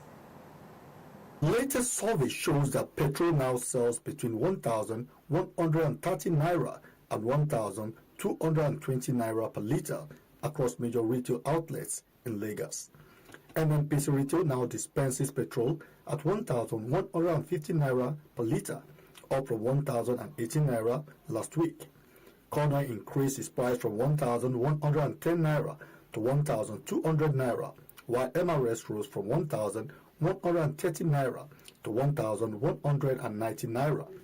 Total Energies maintained its price at 1,135 naira, while Mobil recorded a slight reduction to 1,130 naira per litre. In Abuja, NNPC Retail sells petrol at 1,150 naira per litre, AP at 1,180 naira, MRS at 1,191 naira, while Total Energies, Cornell and NIPCO dispense at 1,220 naira. Cooking gas prices range from 1,505 naira per kilogram at MRS to 1,650 naira at Total Energies, AP, Cornell and NIPCO. Analysts say the recent increase reflects renewed pressure in the international oil market following geopolitical tensions in the Middle East.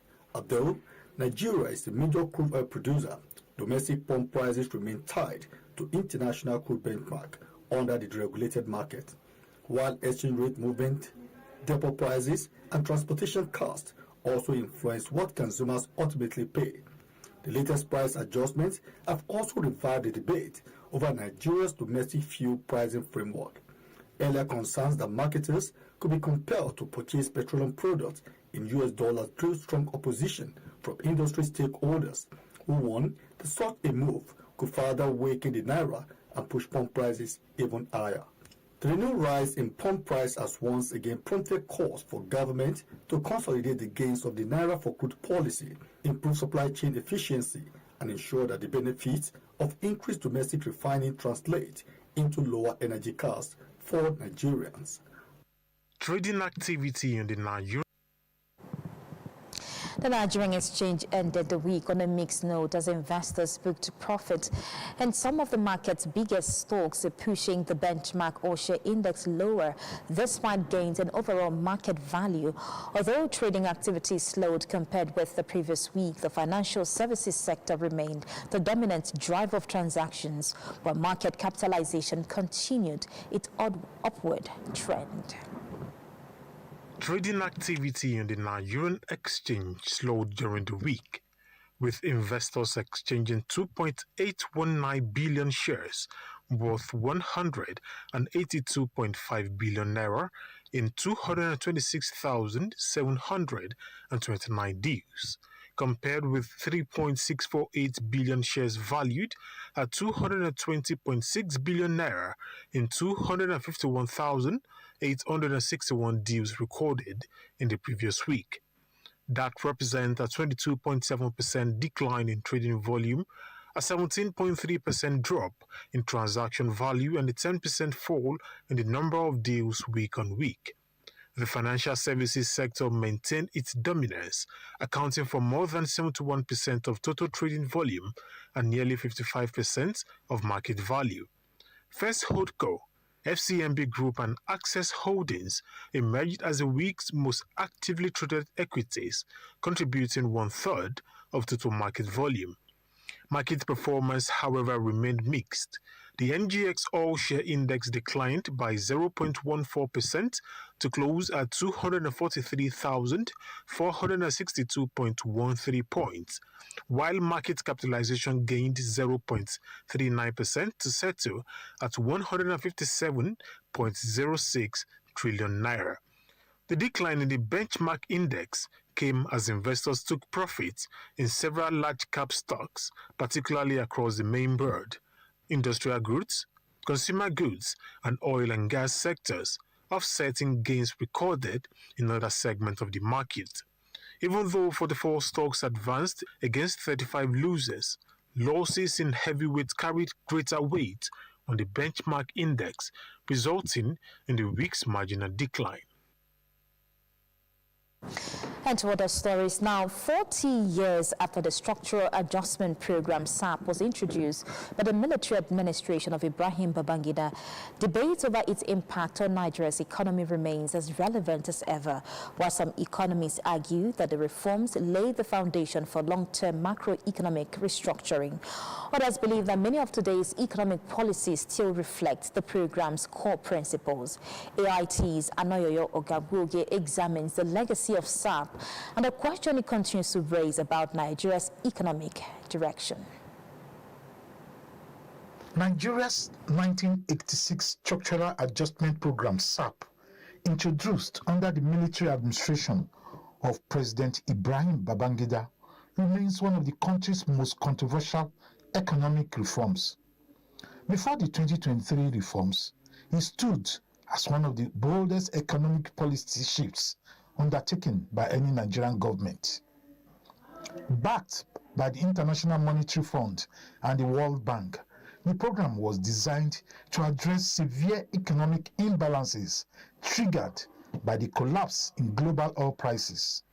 Its major components included currency devaluation, privatization of state-owned enterprises, trade liberalization, and the removal of petroleum subsidies.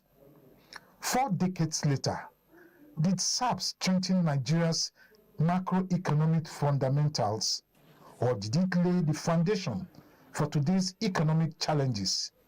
Economist and financial analyst David Aheruvo shares his perspective. It was a failure, a complete failure. There is no success record you can attach to it. That is the basis, the bane of what brought us to this level. There is nothing to think about it. Political economists and civil society organizations who recently gathered in Abuja argue that the Structural Adjustment Program marked the beginning of many of Nigeria's enduring economic difficulties. In spite of the promises of SAP to address macroeconomic stability, to address issues of industrialization, to stabilize the naira, for the naira to have a good value, and to reduce poverty. 40 years later, SAP has not achieved its objectives. We need to retrace ourselves and take our country back to where we want it, and that is giving the opportunity for the state to play its role in the direction of things for our country. Many analysts believe that some of the current administration's economic reforms reflect key elements of the 1986 Structural Adjustment Program, raising fresh calls for a comprehensive review of the country's economic policy direction. Yes, of course, there is a lot of similarity. Devaluation is one, but this is on a higher magnitude. This is on a higher magnitude. You see, when Babangida does his own, he regulated it a little. Say, okay, it should not be more than 5 naira. But this one says it's a free flow. Free flow means that even if it reaches 2,000 naira today, it can go. It's going to be determined by the forces of demand and supply, which no country does in the whole world. The economy is stabilizing in a situation where poverty has been on the increase. So you see economy growing, GDP is growing, but the real people that live within that economy are struggling to eke out a living. If you look at the policies such as floating of the naira, removal of subsidies, those are core principles of SAP. I mean, even me, as is not an economist, would not say that they're not part of attempting to adjust Nigeria structurally. Nigeria's rising debt profile also remains a major concern. According to the Debt Management Office, the World Bank remains Nigeria's largest external creditor. I have a friend in the World Bank that when I got to US and we were discussing, and he told me, he said, look, he said, if they are asked to sell a product in the international world, most of them will be scrambling to come to Africa. Because whatever you sell to Africans is what they will take. If you say percentage, the interest is 2%, they will ask you to increase it to 5% now. What will you chop? And that is what, when you overemphasize market and reduce the services provided by a government, you weaken the state. The states become irresponsible. It becomes the least provider. Look at their interests. What they do is building overhead bridges. They're not building schools. They're not building health facilities. They're not building services. They're not paying workers well. All they just do is overhead bridges. To what extent is the continued depreciation of the naira linked to policy choices rooted in the Structural Adjustment Program? Is the country still grappling with the long-term consequences of reforms introduced nearly 4 decades ago? For many stakeholders, economic reforms must deliver measurable improvements in citizens' welfare. They argue that after 40 years, it is time to reassess the legacy of the Structural Adjustment Program and chart a more inclusive path for sustainable economic growth. Anoyo Ogiagboge, AIT News, Abuja. Now, leaders of thought and governance experts have raised concerns over Nigeria's persistent socio-economic, political and security challenges, urging both leaders and citizens to take greater responsibility for nation building. They say only responsible leadership and active citizenship can guarantee sustainable development. Nigeria's development has once again come under scrutiny as leaders of thought and governance experts identify poor leadership, weak institutions, and declining civic responsibility as major obstacle to national progress. The stakeholders at this year's Take the Lead conference in Abuja says addressing the country's socio-economic, political, and security challenges requires collective commitment from both leaders and the citizen. Youth is not the fuel, or it's not the leaders of tomorrow, like we usually say. As a matter of fact, if you look at the way things are done right now, there is really nothing that leadership does that the youths are not involved in. And what that tells us is that when it comes to leadership, there is no greater force that is as lethal, as powerful as the force of the youth. But the problem I've seen with the young people is that they do not know how to come together, to congregate, to conglomerate, to become a force. Becoming a force is not standing as an individual to do what you want to do in your own sphere. It works better when we come together.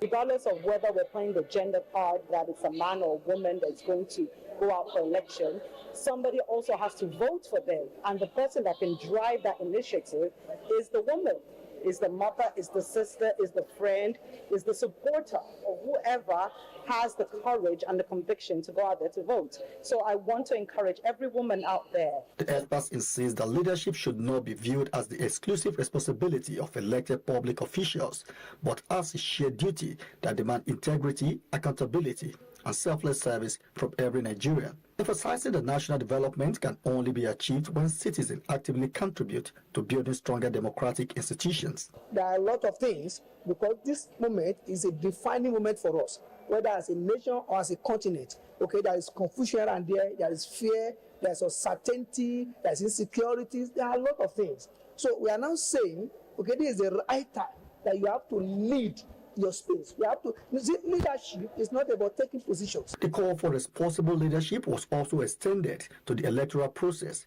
with renewed appeals for greater citizen participation to strengthen democracy and ensure accountable governance.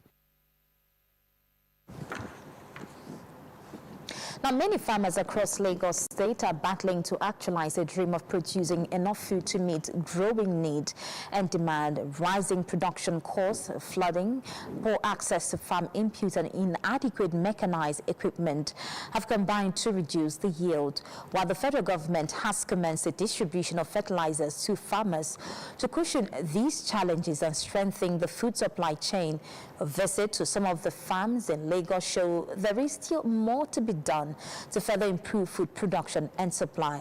Amarachi Amushe tells us more. Across several farming communities in Lagos State, the effects of heavy rainfall are evident. Large portions of cultivated land remain submerged, while some farmers point to damaged crops, delayed planting seasons. Others say receiving fertilizers has made them happy, as they have struggled for months due to flood, rising cost of seeds, agrochemicals, and transportation. We create erosion for our farm. You see some places immediately that rain started. Look at that head. I've created a place for the robots. It will find its way to stop. It will find its way to stop. When I wanted to harvest, I'm harvesting something like 60 to 80,000 naira because I could not see anything to bring out of it. So definitely I will sell my ewedu that I'm supposed to sell for you for 200 naira. I can sell it for 1,005. You don't have choice because you want to consume it. Most of our farmers go to cooperative and borrowed money for this, and you can see now. You can see water have taken every other places. That's why I said that we need government intervention. Now they are giving us about 12,040 fertilizer to be distributed to our farmers, at least minimum of 3,040 farmers. And it's a thing of joy to us today. It will reduce my cost. I will put food on the table for the nation, for my family, for my children, for the nation, because we are now in the season of the fertilizer. Commissioner for Agriculture and Food Systems in Lagos State, Abisola Olusonya, supervised the distribution of fertilizer from the federal government. The state government received 20,160 bags of fertilizers, out of which Afan alone is taking 12,096, which is exactly 60% of that quantity. We do it on a needs basis. We visit the farms, we assess how many farmers are in that cluster, what they are growing, and then the distribution is done appropriately to them. It is all of us together in this. This time around, farmers have no reason to complain because fertilizers have been given to them at the right time. We're still in rainy season, and when we apply these fertilizers now, it is, in fact, this is the best time to apply fertilizers to our crops. From the farms to the markets, the strenuous journey of food reflects the many challenges within agricultural value chain. Traders say whenever food production fails, supplies becomes limited. Road again, no good. It's spoiling the car, all those things that we had it for our markets. They fee had like 10,000 or 12,000. So when they had 12,000, we should bring, we will have our own. If you meet the people that are selling onions are buying 42,000 last year. Now I think it's 100 and something. So number one, fuel, that is transportation. That's where everybody are hammering. Transportation is too cost. While the fertilizer distribution has been welcomed, farmers insist that sustained investment in mechanization, flood control infrastructure, irrigation, and access to affordable agricultural inputs will be critical to ensuring year-round production. Amarachi Amushe, ART News, Lagos. Now, the leaders of the West African Regional Bloc, ECOWAS, will meet in Freetown, Sierra Leone on Sunday for the Mid-Year Summit for 2026. This comes 7 months after they met in Abuja at a time the bloc was hit by another coup regarded as state managed by an incumbent, Mbolo Sissoko, who had lost re-election. Our diplomatic and foreign news editor, Shola Jaisimi, has a preview of issues the bloc's leaders will have on the agenda. The host of the summit, President Julius Bio of Sierra Leone has been putting finishing touches to the venue. The cohesion of the ECOWAS bloc continues to be the main talking point. It has 12 members following the pullout by the three Sahelian states, Mali, Burkina Faso, and Niger Republic, early last year. And Guinea-Bissau remains suspended from the bloc after a coup believed to have been engineered by its former chair, Embello Sissoko, after results showed he had lost his re-election bid. The attempted coup in Benin Republic about a week before last December's summit shows the fragile situation in some member states. These political transition issues are not the only challenges. Regional security threats and terrorism stare the bloc in the face, even as it has tried to bolster its defense. Jihadist and Islamist groups, which seek to oust the three juntas in the erstwhile member states, continue to attempt to destabilize the bloc. Its 400-member peoples are also feeling the impact of global economic squeeze. Trade within themselves remain somewhat below what is envisaged, despite all subscribing to the African Continental Free Trade Agreement framework. How effective has the resolution that intra-regional air travel costs be cut by 25%? So, a lot, as the 11 leaders or their representatives meet on Sunday, with pace and status of institutional reforms of ECOWAS bodies also on the agenda. Shola Jayesimi, AIT News. The Nigerian government and that of Ghana have agreed to work together to confront the resurgence of big protests and violence targeting Africans across the continent. The commitment was made during the bilateral meeting on the sidelines of the ECOWAS Media Summit in Freetown, Sierra Leone. On Friday, July 17, 2026, the Nigerian delegation is led by the Minister of State for Foreign Affairs, Ambassador Shola Enikolaye. Both countries condemned all forms of xenophobia and violence against Africans. They stressed that criminal acts involving migrants must be handled according to the rule of law and not through mob action that endanger innocent and law-abiding African citizens. To address the challenge, Nigeria and Ghana agreed to push for Afro-BIA to form part of the agenda of the next African Union Summit. And both ministers also called on all AU member states to recommit to the principles of Pan-Africanism, mutual respect and free movement, and to support public education to combat prejudice. In his response, Ghana's Minister of Foreign Affairs, Honorable Samuel Okudzeto, he welcomed Ambassador Enikolaye's appointment and called for continuous bureaucracy-free collaboration between both countries. Now, 8 people have been killed and 62 injured after Ukrainian drones struck 2 warehouses belonging to Russia's biggest online retailer, Wildberries, according to Russian officials. 7 deaths and 25 injuries occurred at a warehouse in the city of Tambov, roughly 295 miles southeast of Moscow. 1 dead and 37 injuries occurred at another Wildberries warehouse in the Moscow region.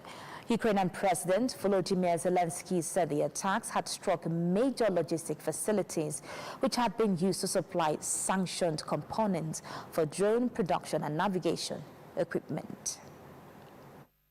Governor of Tambov region, Yevgeny Peveshov, said 7 night shift employees were killed when the drones hit a Wildberries logistics center. 24 people were injured in the attack in the town of Kotovsk, he added. Firefighters were still in action at one of the centers. In another city, 1 person was killed and 37 were injured, according to the region's governor. 2 people were injured and a nearby maternity hospital was reportedly evacuated for safety reasons. Thick black smoke was observed rising into the sky above the town on Saturday morning, as well as several fire engines heading there from Moscow. Russian capital said more than 370 drones were launched towards the Moscow region overnight and said most were neutralized by air defense forces at distant approaches. Ukraine is increasingly striking Russian cities far from the border in retaliation for Moscow's daily attacks. Ukrainian President Zelensky confirmed the attacks, said on X. He alleged the centers were used to supply sanctioned components for drone production and navigation equipment. In Ukraine, Russian strikes left 1 person dead and 13 injured. U.S.-led diplomatic efforts to end the most 7-year-long fighting have stalled in recent months as Washington has shifted focus to its war against Iran. And the United States and Iran have now been trading strike forces the 8 days now following the breakdown in the ceasefire deal. The U.S. Central Command said its forces hit surveillance sites, while Iran said it responded by targeting U.S. allies in the region, including Kuwait. U.S. ally Kuwait says its power and water plant has been hit by Iran following a similar attack the previous day. Another U.S. ally, Jordan, says its military had intercepted 10 Iranian missiles fired into the airspace overnight. No damage was reported, and Bahrain also said its air defenses had thwarted Iranian attacks. U.S. forces employed fighter aircraft, aerial drones, and warship in addition to other assets, U.S. CENTCOM said in its statement. Iran media has reported explosions were heard in the central city of Yazid and Qasim Island and the port of Badr Abbas next to the disputed Strait of Hormuz. The U.S. has hit civilian infrastructure such as bridges in various Iranian cities on Friday. These Iran called a red line and war crimes. A fifth of the world's oil and liquefied natural gas used to transit through the Strait of Hormuz, and the International Energy Agency has raised concerns.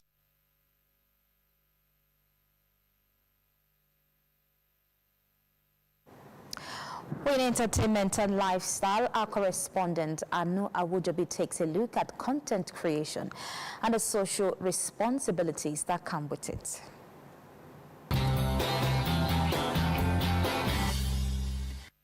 Content creation is a brainstorming initiative of generating and sharing media such as text, blogs, videos, or audio to amuse, inform, educate, as well as engage an audience. It is a powerful action to build a personal brand, establish authority, or grow a business with the use of smartphones, digital cameras, computers, microphones, tripods, LED lights, among other smart tools for distribution across social media platforms such as TikTok, YouTube, Instagram, Facebook, among others. For entertainment purposes, content creators tell their stories using short-form videos, animations, comedy skits and sketches, podcasts, and viral trends. It is estimated that there are about 200 million active content creators globally, with Nigeria accounting for more than 250,000 active content creators and influencers. Creating content or being a content creator means that you have something, you have value. Either you have value or you don't even have value, but you want to put out something. You want attention, you want to be heard. So it's centered around being seen. It's cut across what your intention is about, basically. Do you want to make impact?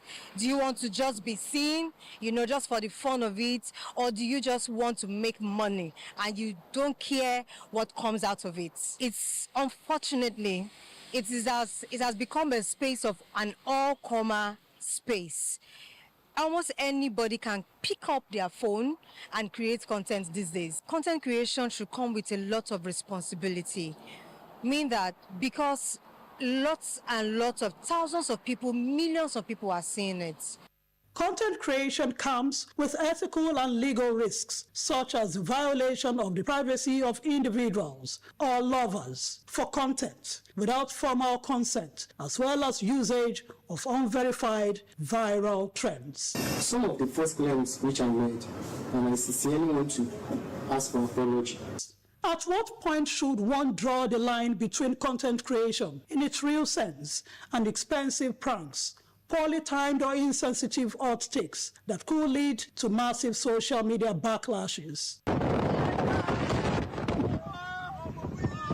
I would really appreciate it if every content creator can be intentional about their content, be intentional about their speech, about their words, about their actions. We can try as much as possible to be more responsible, more accountable, and more intentional about the kind of content that we put out there as content creators. We only have the government to regulate, put in some structure, regulate all of these things. So, okay, if you know that you want to, this is what you want to do, then we have the power to create a system that would ensure that people are not bullied, people are not attacked. Before setting up that LED ring light to create a content, remember, creativity comes with significant responsibilities. So prioritize respect, inclusivity, privacy, and authenticity.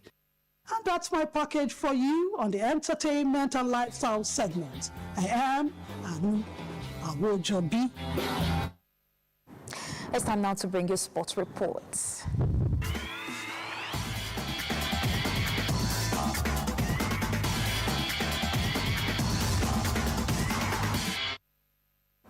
In sport, reigning champions Argentina will face 2010 winners Spain in Sunday's final. At the New Jersey Stadium, Lionel Messi's side is aiming to become the first team since Brazil in 1962 to successfully defend the World Cup, while its sensation Lamine Yamal leads Spain's quest for a second world title. The final also reunites Messi and Yamal 19 years after the Argentine famously took part in a UNICEF photo shoot baiting then infant Yamal. Spain arrived with the tournament's best defense, conceding 1 goal in 7 matches, while Argentina boasts the competition's most prolific attack with 19 goals, setting the stage for a thrilling World Cup final. And Nigeria's men basketball vice captain Michael Eric is giving back to the game that shaped his career by creating opportunities for the next generation of players. The former D Tigers star believes Nigerian basketball talent can compete with the very best in the world if they are discovered and nurtured early. The 3-day workshop, which had 50 participants from all relevant women football stakeholders in Nigeria, is aimed at coming up with a blueprint that encompasses communication, infrastructure, leadership, visibility and competition in Nigerian women football. The women football has given us enough to smile, and for that reason we must pay back by making sure that we train both the coaches and the football administrators to be able to be in tune with what is happening globally, and that is exactly what we're doing. After this one, very soon you'll see another one coming up by the grace of God. The idea is to capacitate the administrators, so from wherever they're coming from, the different clubs, the different states, to equip them with tools and skills that they can then use in their day-to-day practical work. We understand that most challenges with women's football is that people come in, they are volunteers in the clubs, they might not necessarily have been exposed to the skills, and so we are here to empower them with those skills that they need. It's a big opportunity for our women football leaders and administrators to grow, to learn, and to become a better version at what they do. This translates to the grassroots because they are the ones who are dealing with the grassroots. This is just one of the first for women football leaders. The Nigerian Super Falcons have recorded an all-time performance and dominance at both the continental and global stages. They are set to defend their 10th title at the 2026 WAFCON. Now, the need for a clear roadmap and blueprint for the development of women football in Nigeria has led to Nigeria Football Federation, in collaboration with FIFA, to organize a capacity building workshop for women football administrators. The program aims to enhance administrative skills, strengthen structures, and provide a strategic direction for the sustainable growth of the women's game in Nigeria.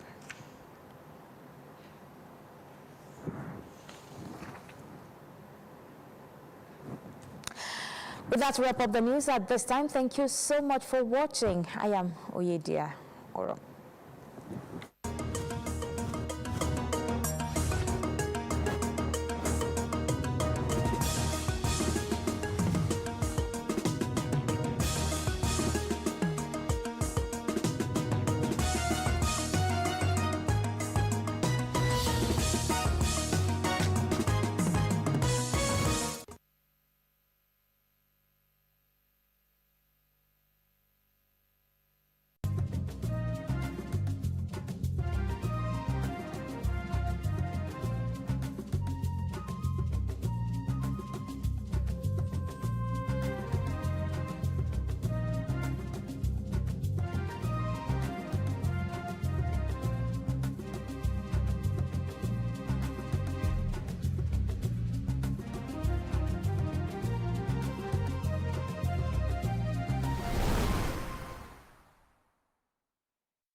healthy.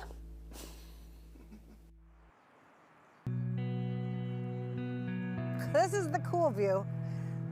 What did I do with my knife? Here we go. How hard is it to get land and start a farm? It takes more than most people have. More like 60 years ago, Fairfax County was transitioning from being dairy farms to being suburbs. That development there was the front field. And if you go further, that's the Thompson field. And if you go across the street, that's the Weissman field. And if you go over there, that's Bradley Thompson's. And so all of these are old farmers from 50 years ago or 60 years ago who rented us property all along this road, all the way to Tyson's Corner. And so when my parents bought this piece of property, there were no suburban developments around here. It was a 2-lane highway, Route 7, which is now currently a 6-lane highway. And all the old dairy farmers were sitting on their property waiting to sell it and waiting to make a lot of money. If you can believe this, the land that was sold adjacent to our property in 2008 was $500,000 an acre undeveloped. An insane amount of money to have to spend to come up with to grow vegetables. What's the solution? What the populace needs to do is say that farming is important to them and that it's just as important as parkland or other public amenities that people really enjoy living near. And this is a big step toward keeping agriculture going in a metropolitan area.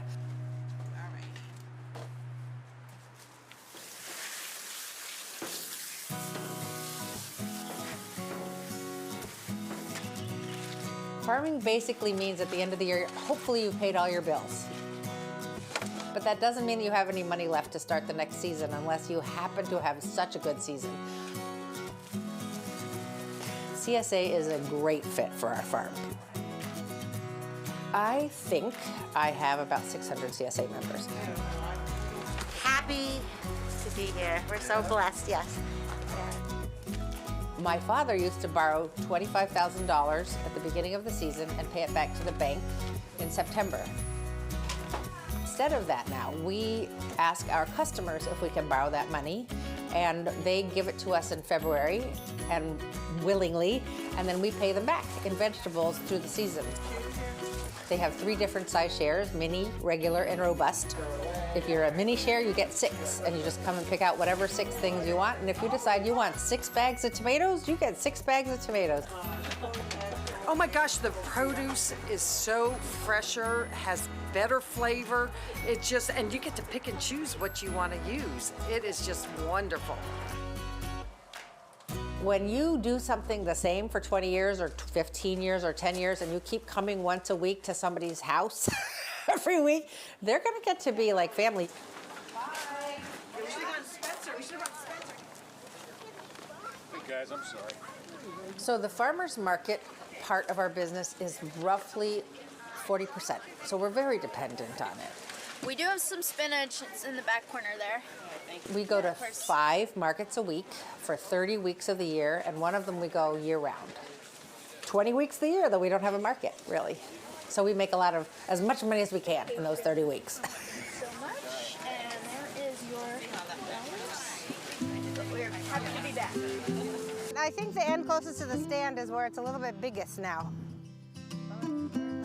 I do not think I'm the last generation that will farm this land because I have my nephews who are how much younger than I am. They're 30 years younger than I am. And then we have Carrie, who is one of the co-owners, and she's 20 years younger than I am. This is supposed to be the size of a ping pong ball.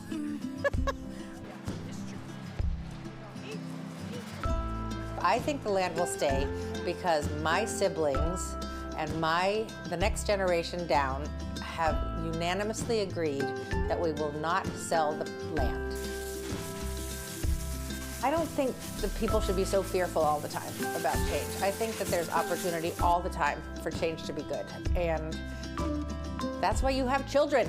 That's why you raise people to be better people. It's because you want the opportunities to come up.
Your prompter not the show now.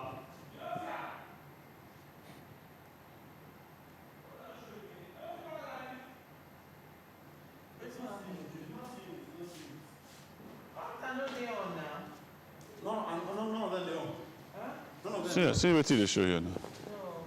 Refresh.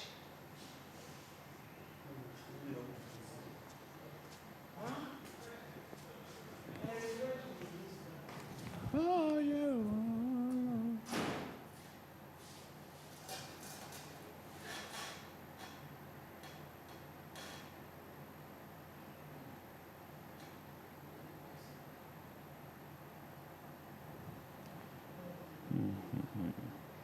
From introduction of new rules and innovation.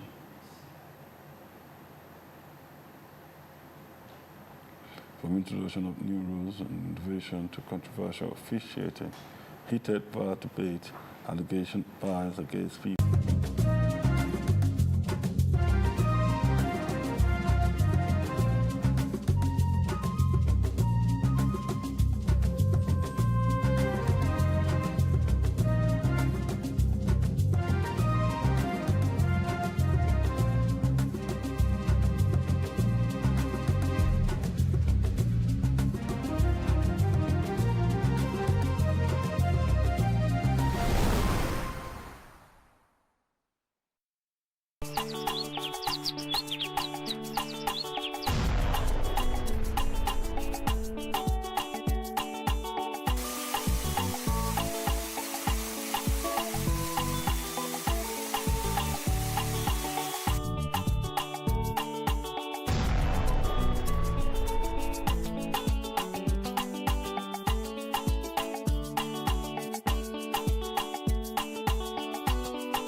A very warm welcome to you. Thank you so much for joining us again. It is Environment Today on Africa Independent Television, your show where we x-ray environmental and public health issues that confront you and I daily. We also seek experts' views on how best they can be addressed. I am yours truly, the Environment Diva, Nkoli Omodu.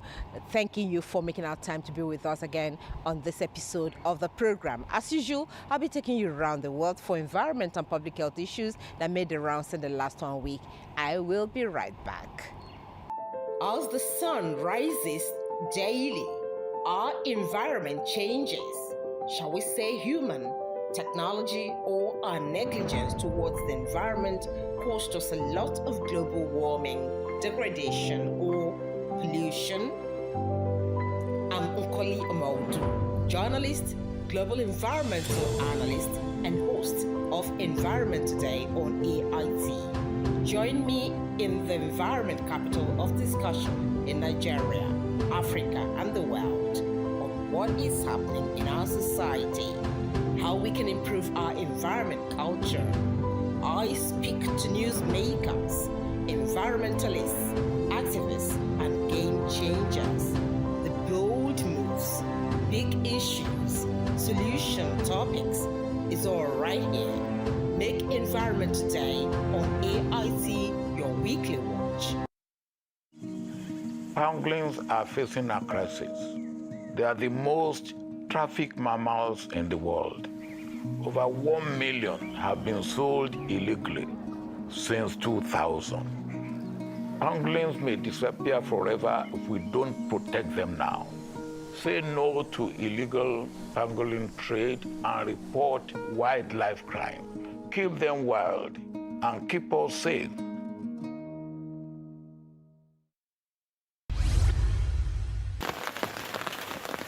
More than half the deaths so far have occurred in Cox's Bazar, home to a large Rohingya refugee population. Last week, several students and a teacher were killed in that district when floodwaters swept through their school. Bangladesh is a low-lying country that has many rivers and often sees heavy rain and floods during its annual monsoon season. But experts warn that climate change has made rainfall more intense and more frequent. The heavy rain began more than a week ago, and as it intensified in recent days, authorities issued warnings about floods and landslides, evacuated families in high-risk areas, and postponed students' exams. Thousands of people are now living in government shelters. As of Sunday, more than 1 million people have been affected by the rain, according to authorities. 28 out of 51 deaths reported so far have been in Cox's Bazar this Monday. The quiet disappearance of a forest elephant, the shrinking habitat of the Nigeria-Cameroon chimpanzee, and the growing threat to the Cross River gorilla. These are warning signs that Nigeria's natural heritage is under increasing pressure. At this 37th annual general meeting of the Nigerian Conservation Foundation, conservation experts renewed calls for stronger public participation in protecting the nation's biodiversity and restoring degraded ecosystems before more species are lost forever. The foundation says while progress has been made in conserving endangered wildlife and restoring landscapes, the country has only scratched the surface. It's very important for us to continue in the trajectory that we are going and even do more, because there's much more to be done. Habitat restoration is there. Our landscapes are being degraded. We need to have more protected areas, call them OECMs, or we call other effective conservation measures that we have. Chairman of the Foundation's National Executive Council, Justice Bukola Adebiyi, says NCF's 5-year strategic plan will leverage technology to improve project monitoring, accountability, and conservation impact across the country. In our strategic action plan that we commenced last year, we agreed and decided to invest more in technology so that at the click of a button, we can say at what stage each project is, who are the field officers in charge, what was the aim of the project, how far have we covered. So we're deploying technology, we've invested heavily in technology, and the investment is going to continue over the next 5 years. The gathering also witnessed the decoration of Nigeria's former Vice President, Yemi Osinbajo, as the new president of the Nigerian Conservation Foundation, who urged Nigerians to see climate action as an opportunity to embrace green jobs, renewable energy, and other sustainable livelihoods.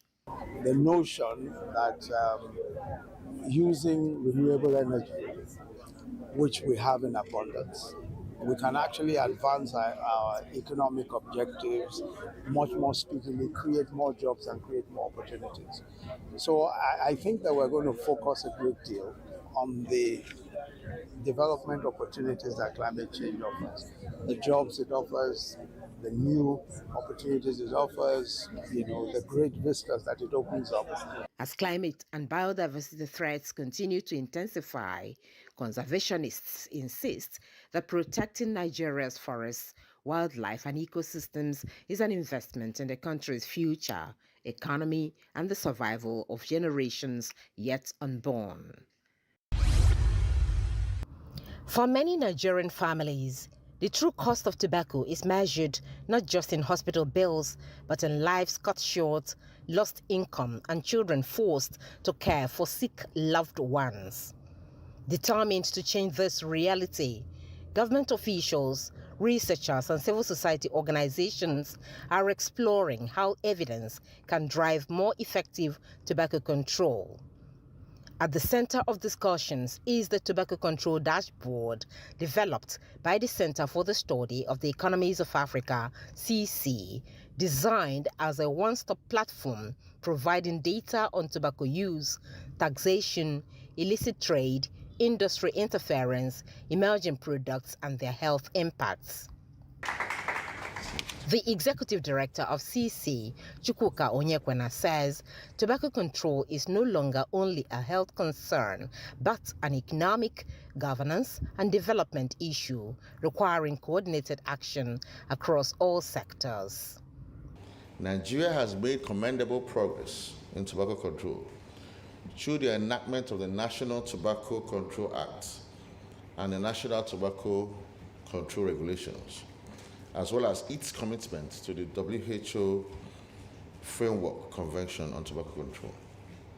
These achievements provide a strong legal and policy foundation for protecting public health. However, legislation alone is insufficient. The effectiveness of tobacco control ultimately depends on implementation, enforcement, interagency coordination, sustainable financing, continuous surveillance, and the ability of policymakers to respond to emerging industry strategies with credible evidence.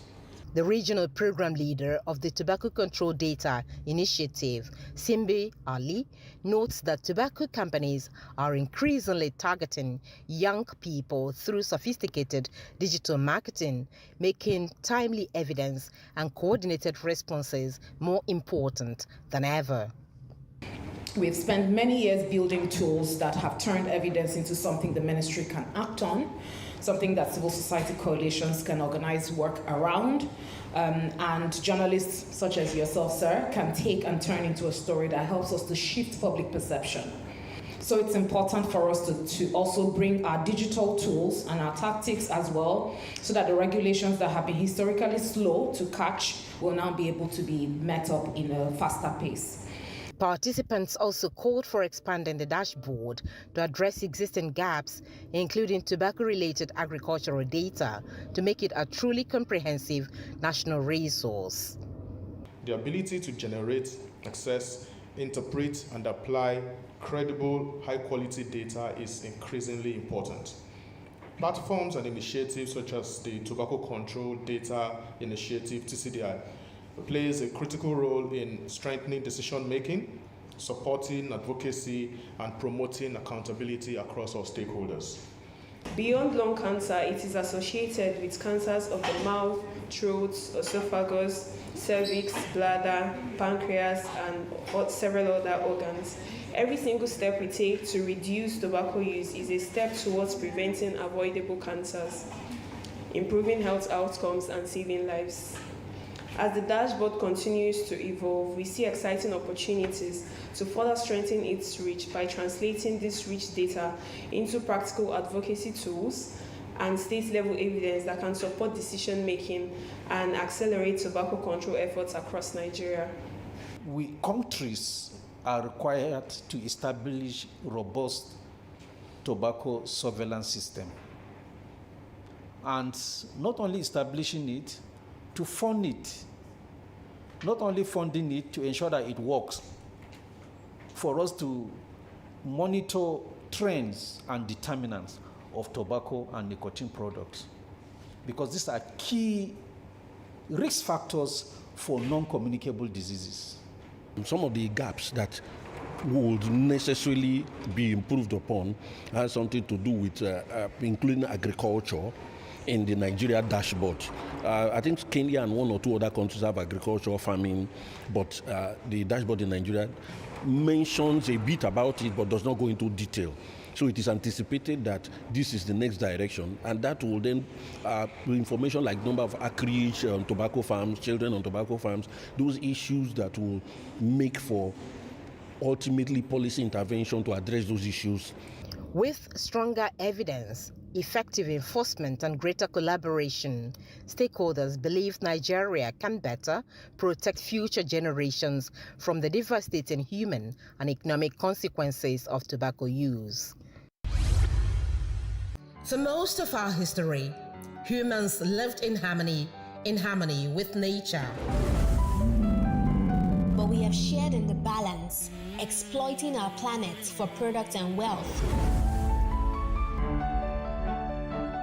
Creating a climate catastrophe, driving species to extinction, and polluting our land, sea, and air. The sight is clear. Time is running out. We must go from harming our planet to healing it. We must protect what we have and bring back what we have lost to have more sustainable future where everyone can survive, because there is only one Earth, and so we must protect it. There's a massive desertification that's just coming in. If you keep eating pangolin, you will not even see pangolin. And that means at the end of the day, we'll end up telling our children. We see open storybooks. Join Nkoli Modu every Wednesday, 5:30 p.m. on Environment Reports. Welcome back. The 25th NOG Energy Week has just ended in Abuja. What were the issues that shaped conversations at the conference? Stay with me as I take you through what transpired at that conference that brought together key players, both local content operators in the oil and gas and energy sector in Nigeria. The exhibition floor tells a story of ambition. From locally manufactured chemicals and engineering solutions to marine services, security technology, and gas infrastructure, Nigerian companies are showcasing innovations aimed at strengthening local content and reducing dependence on imports. For indigenous businesses, the message is simple. With the right policies and investment, local companies can power Nigeria's energy transformation.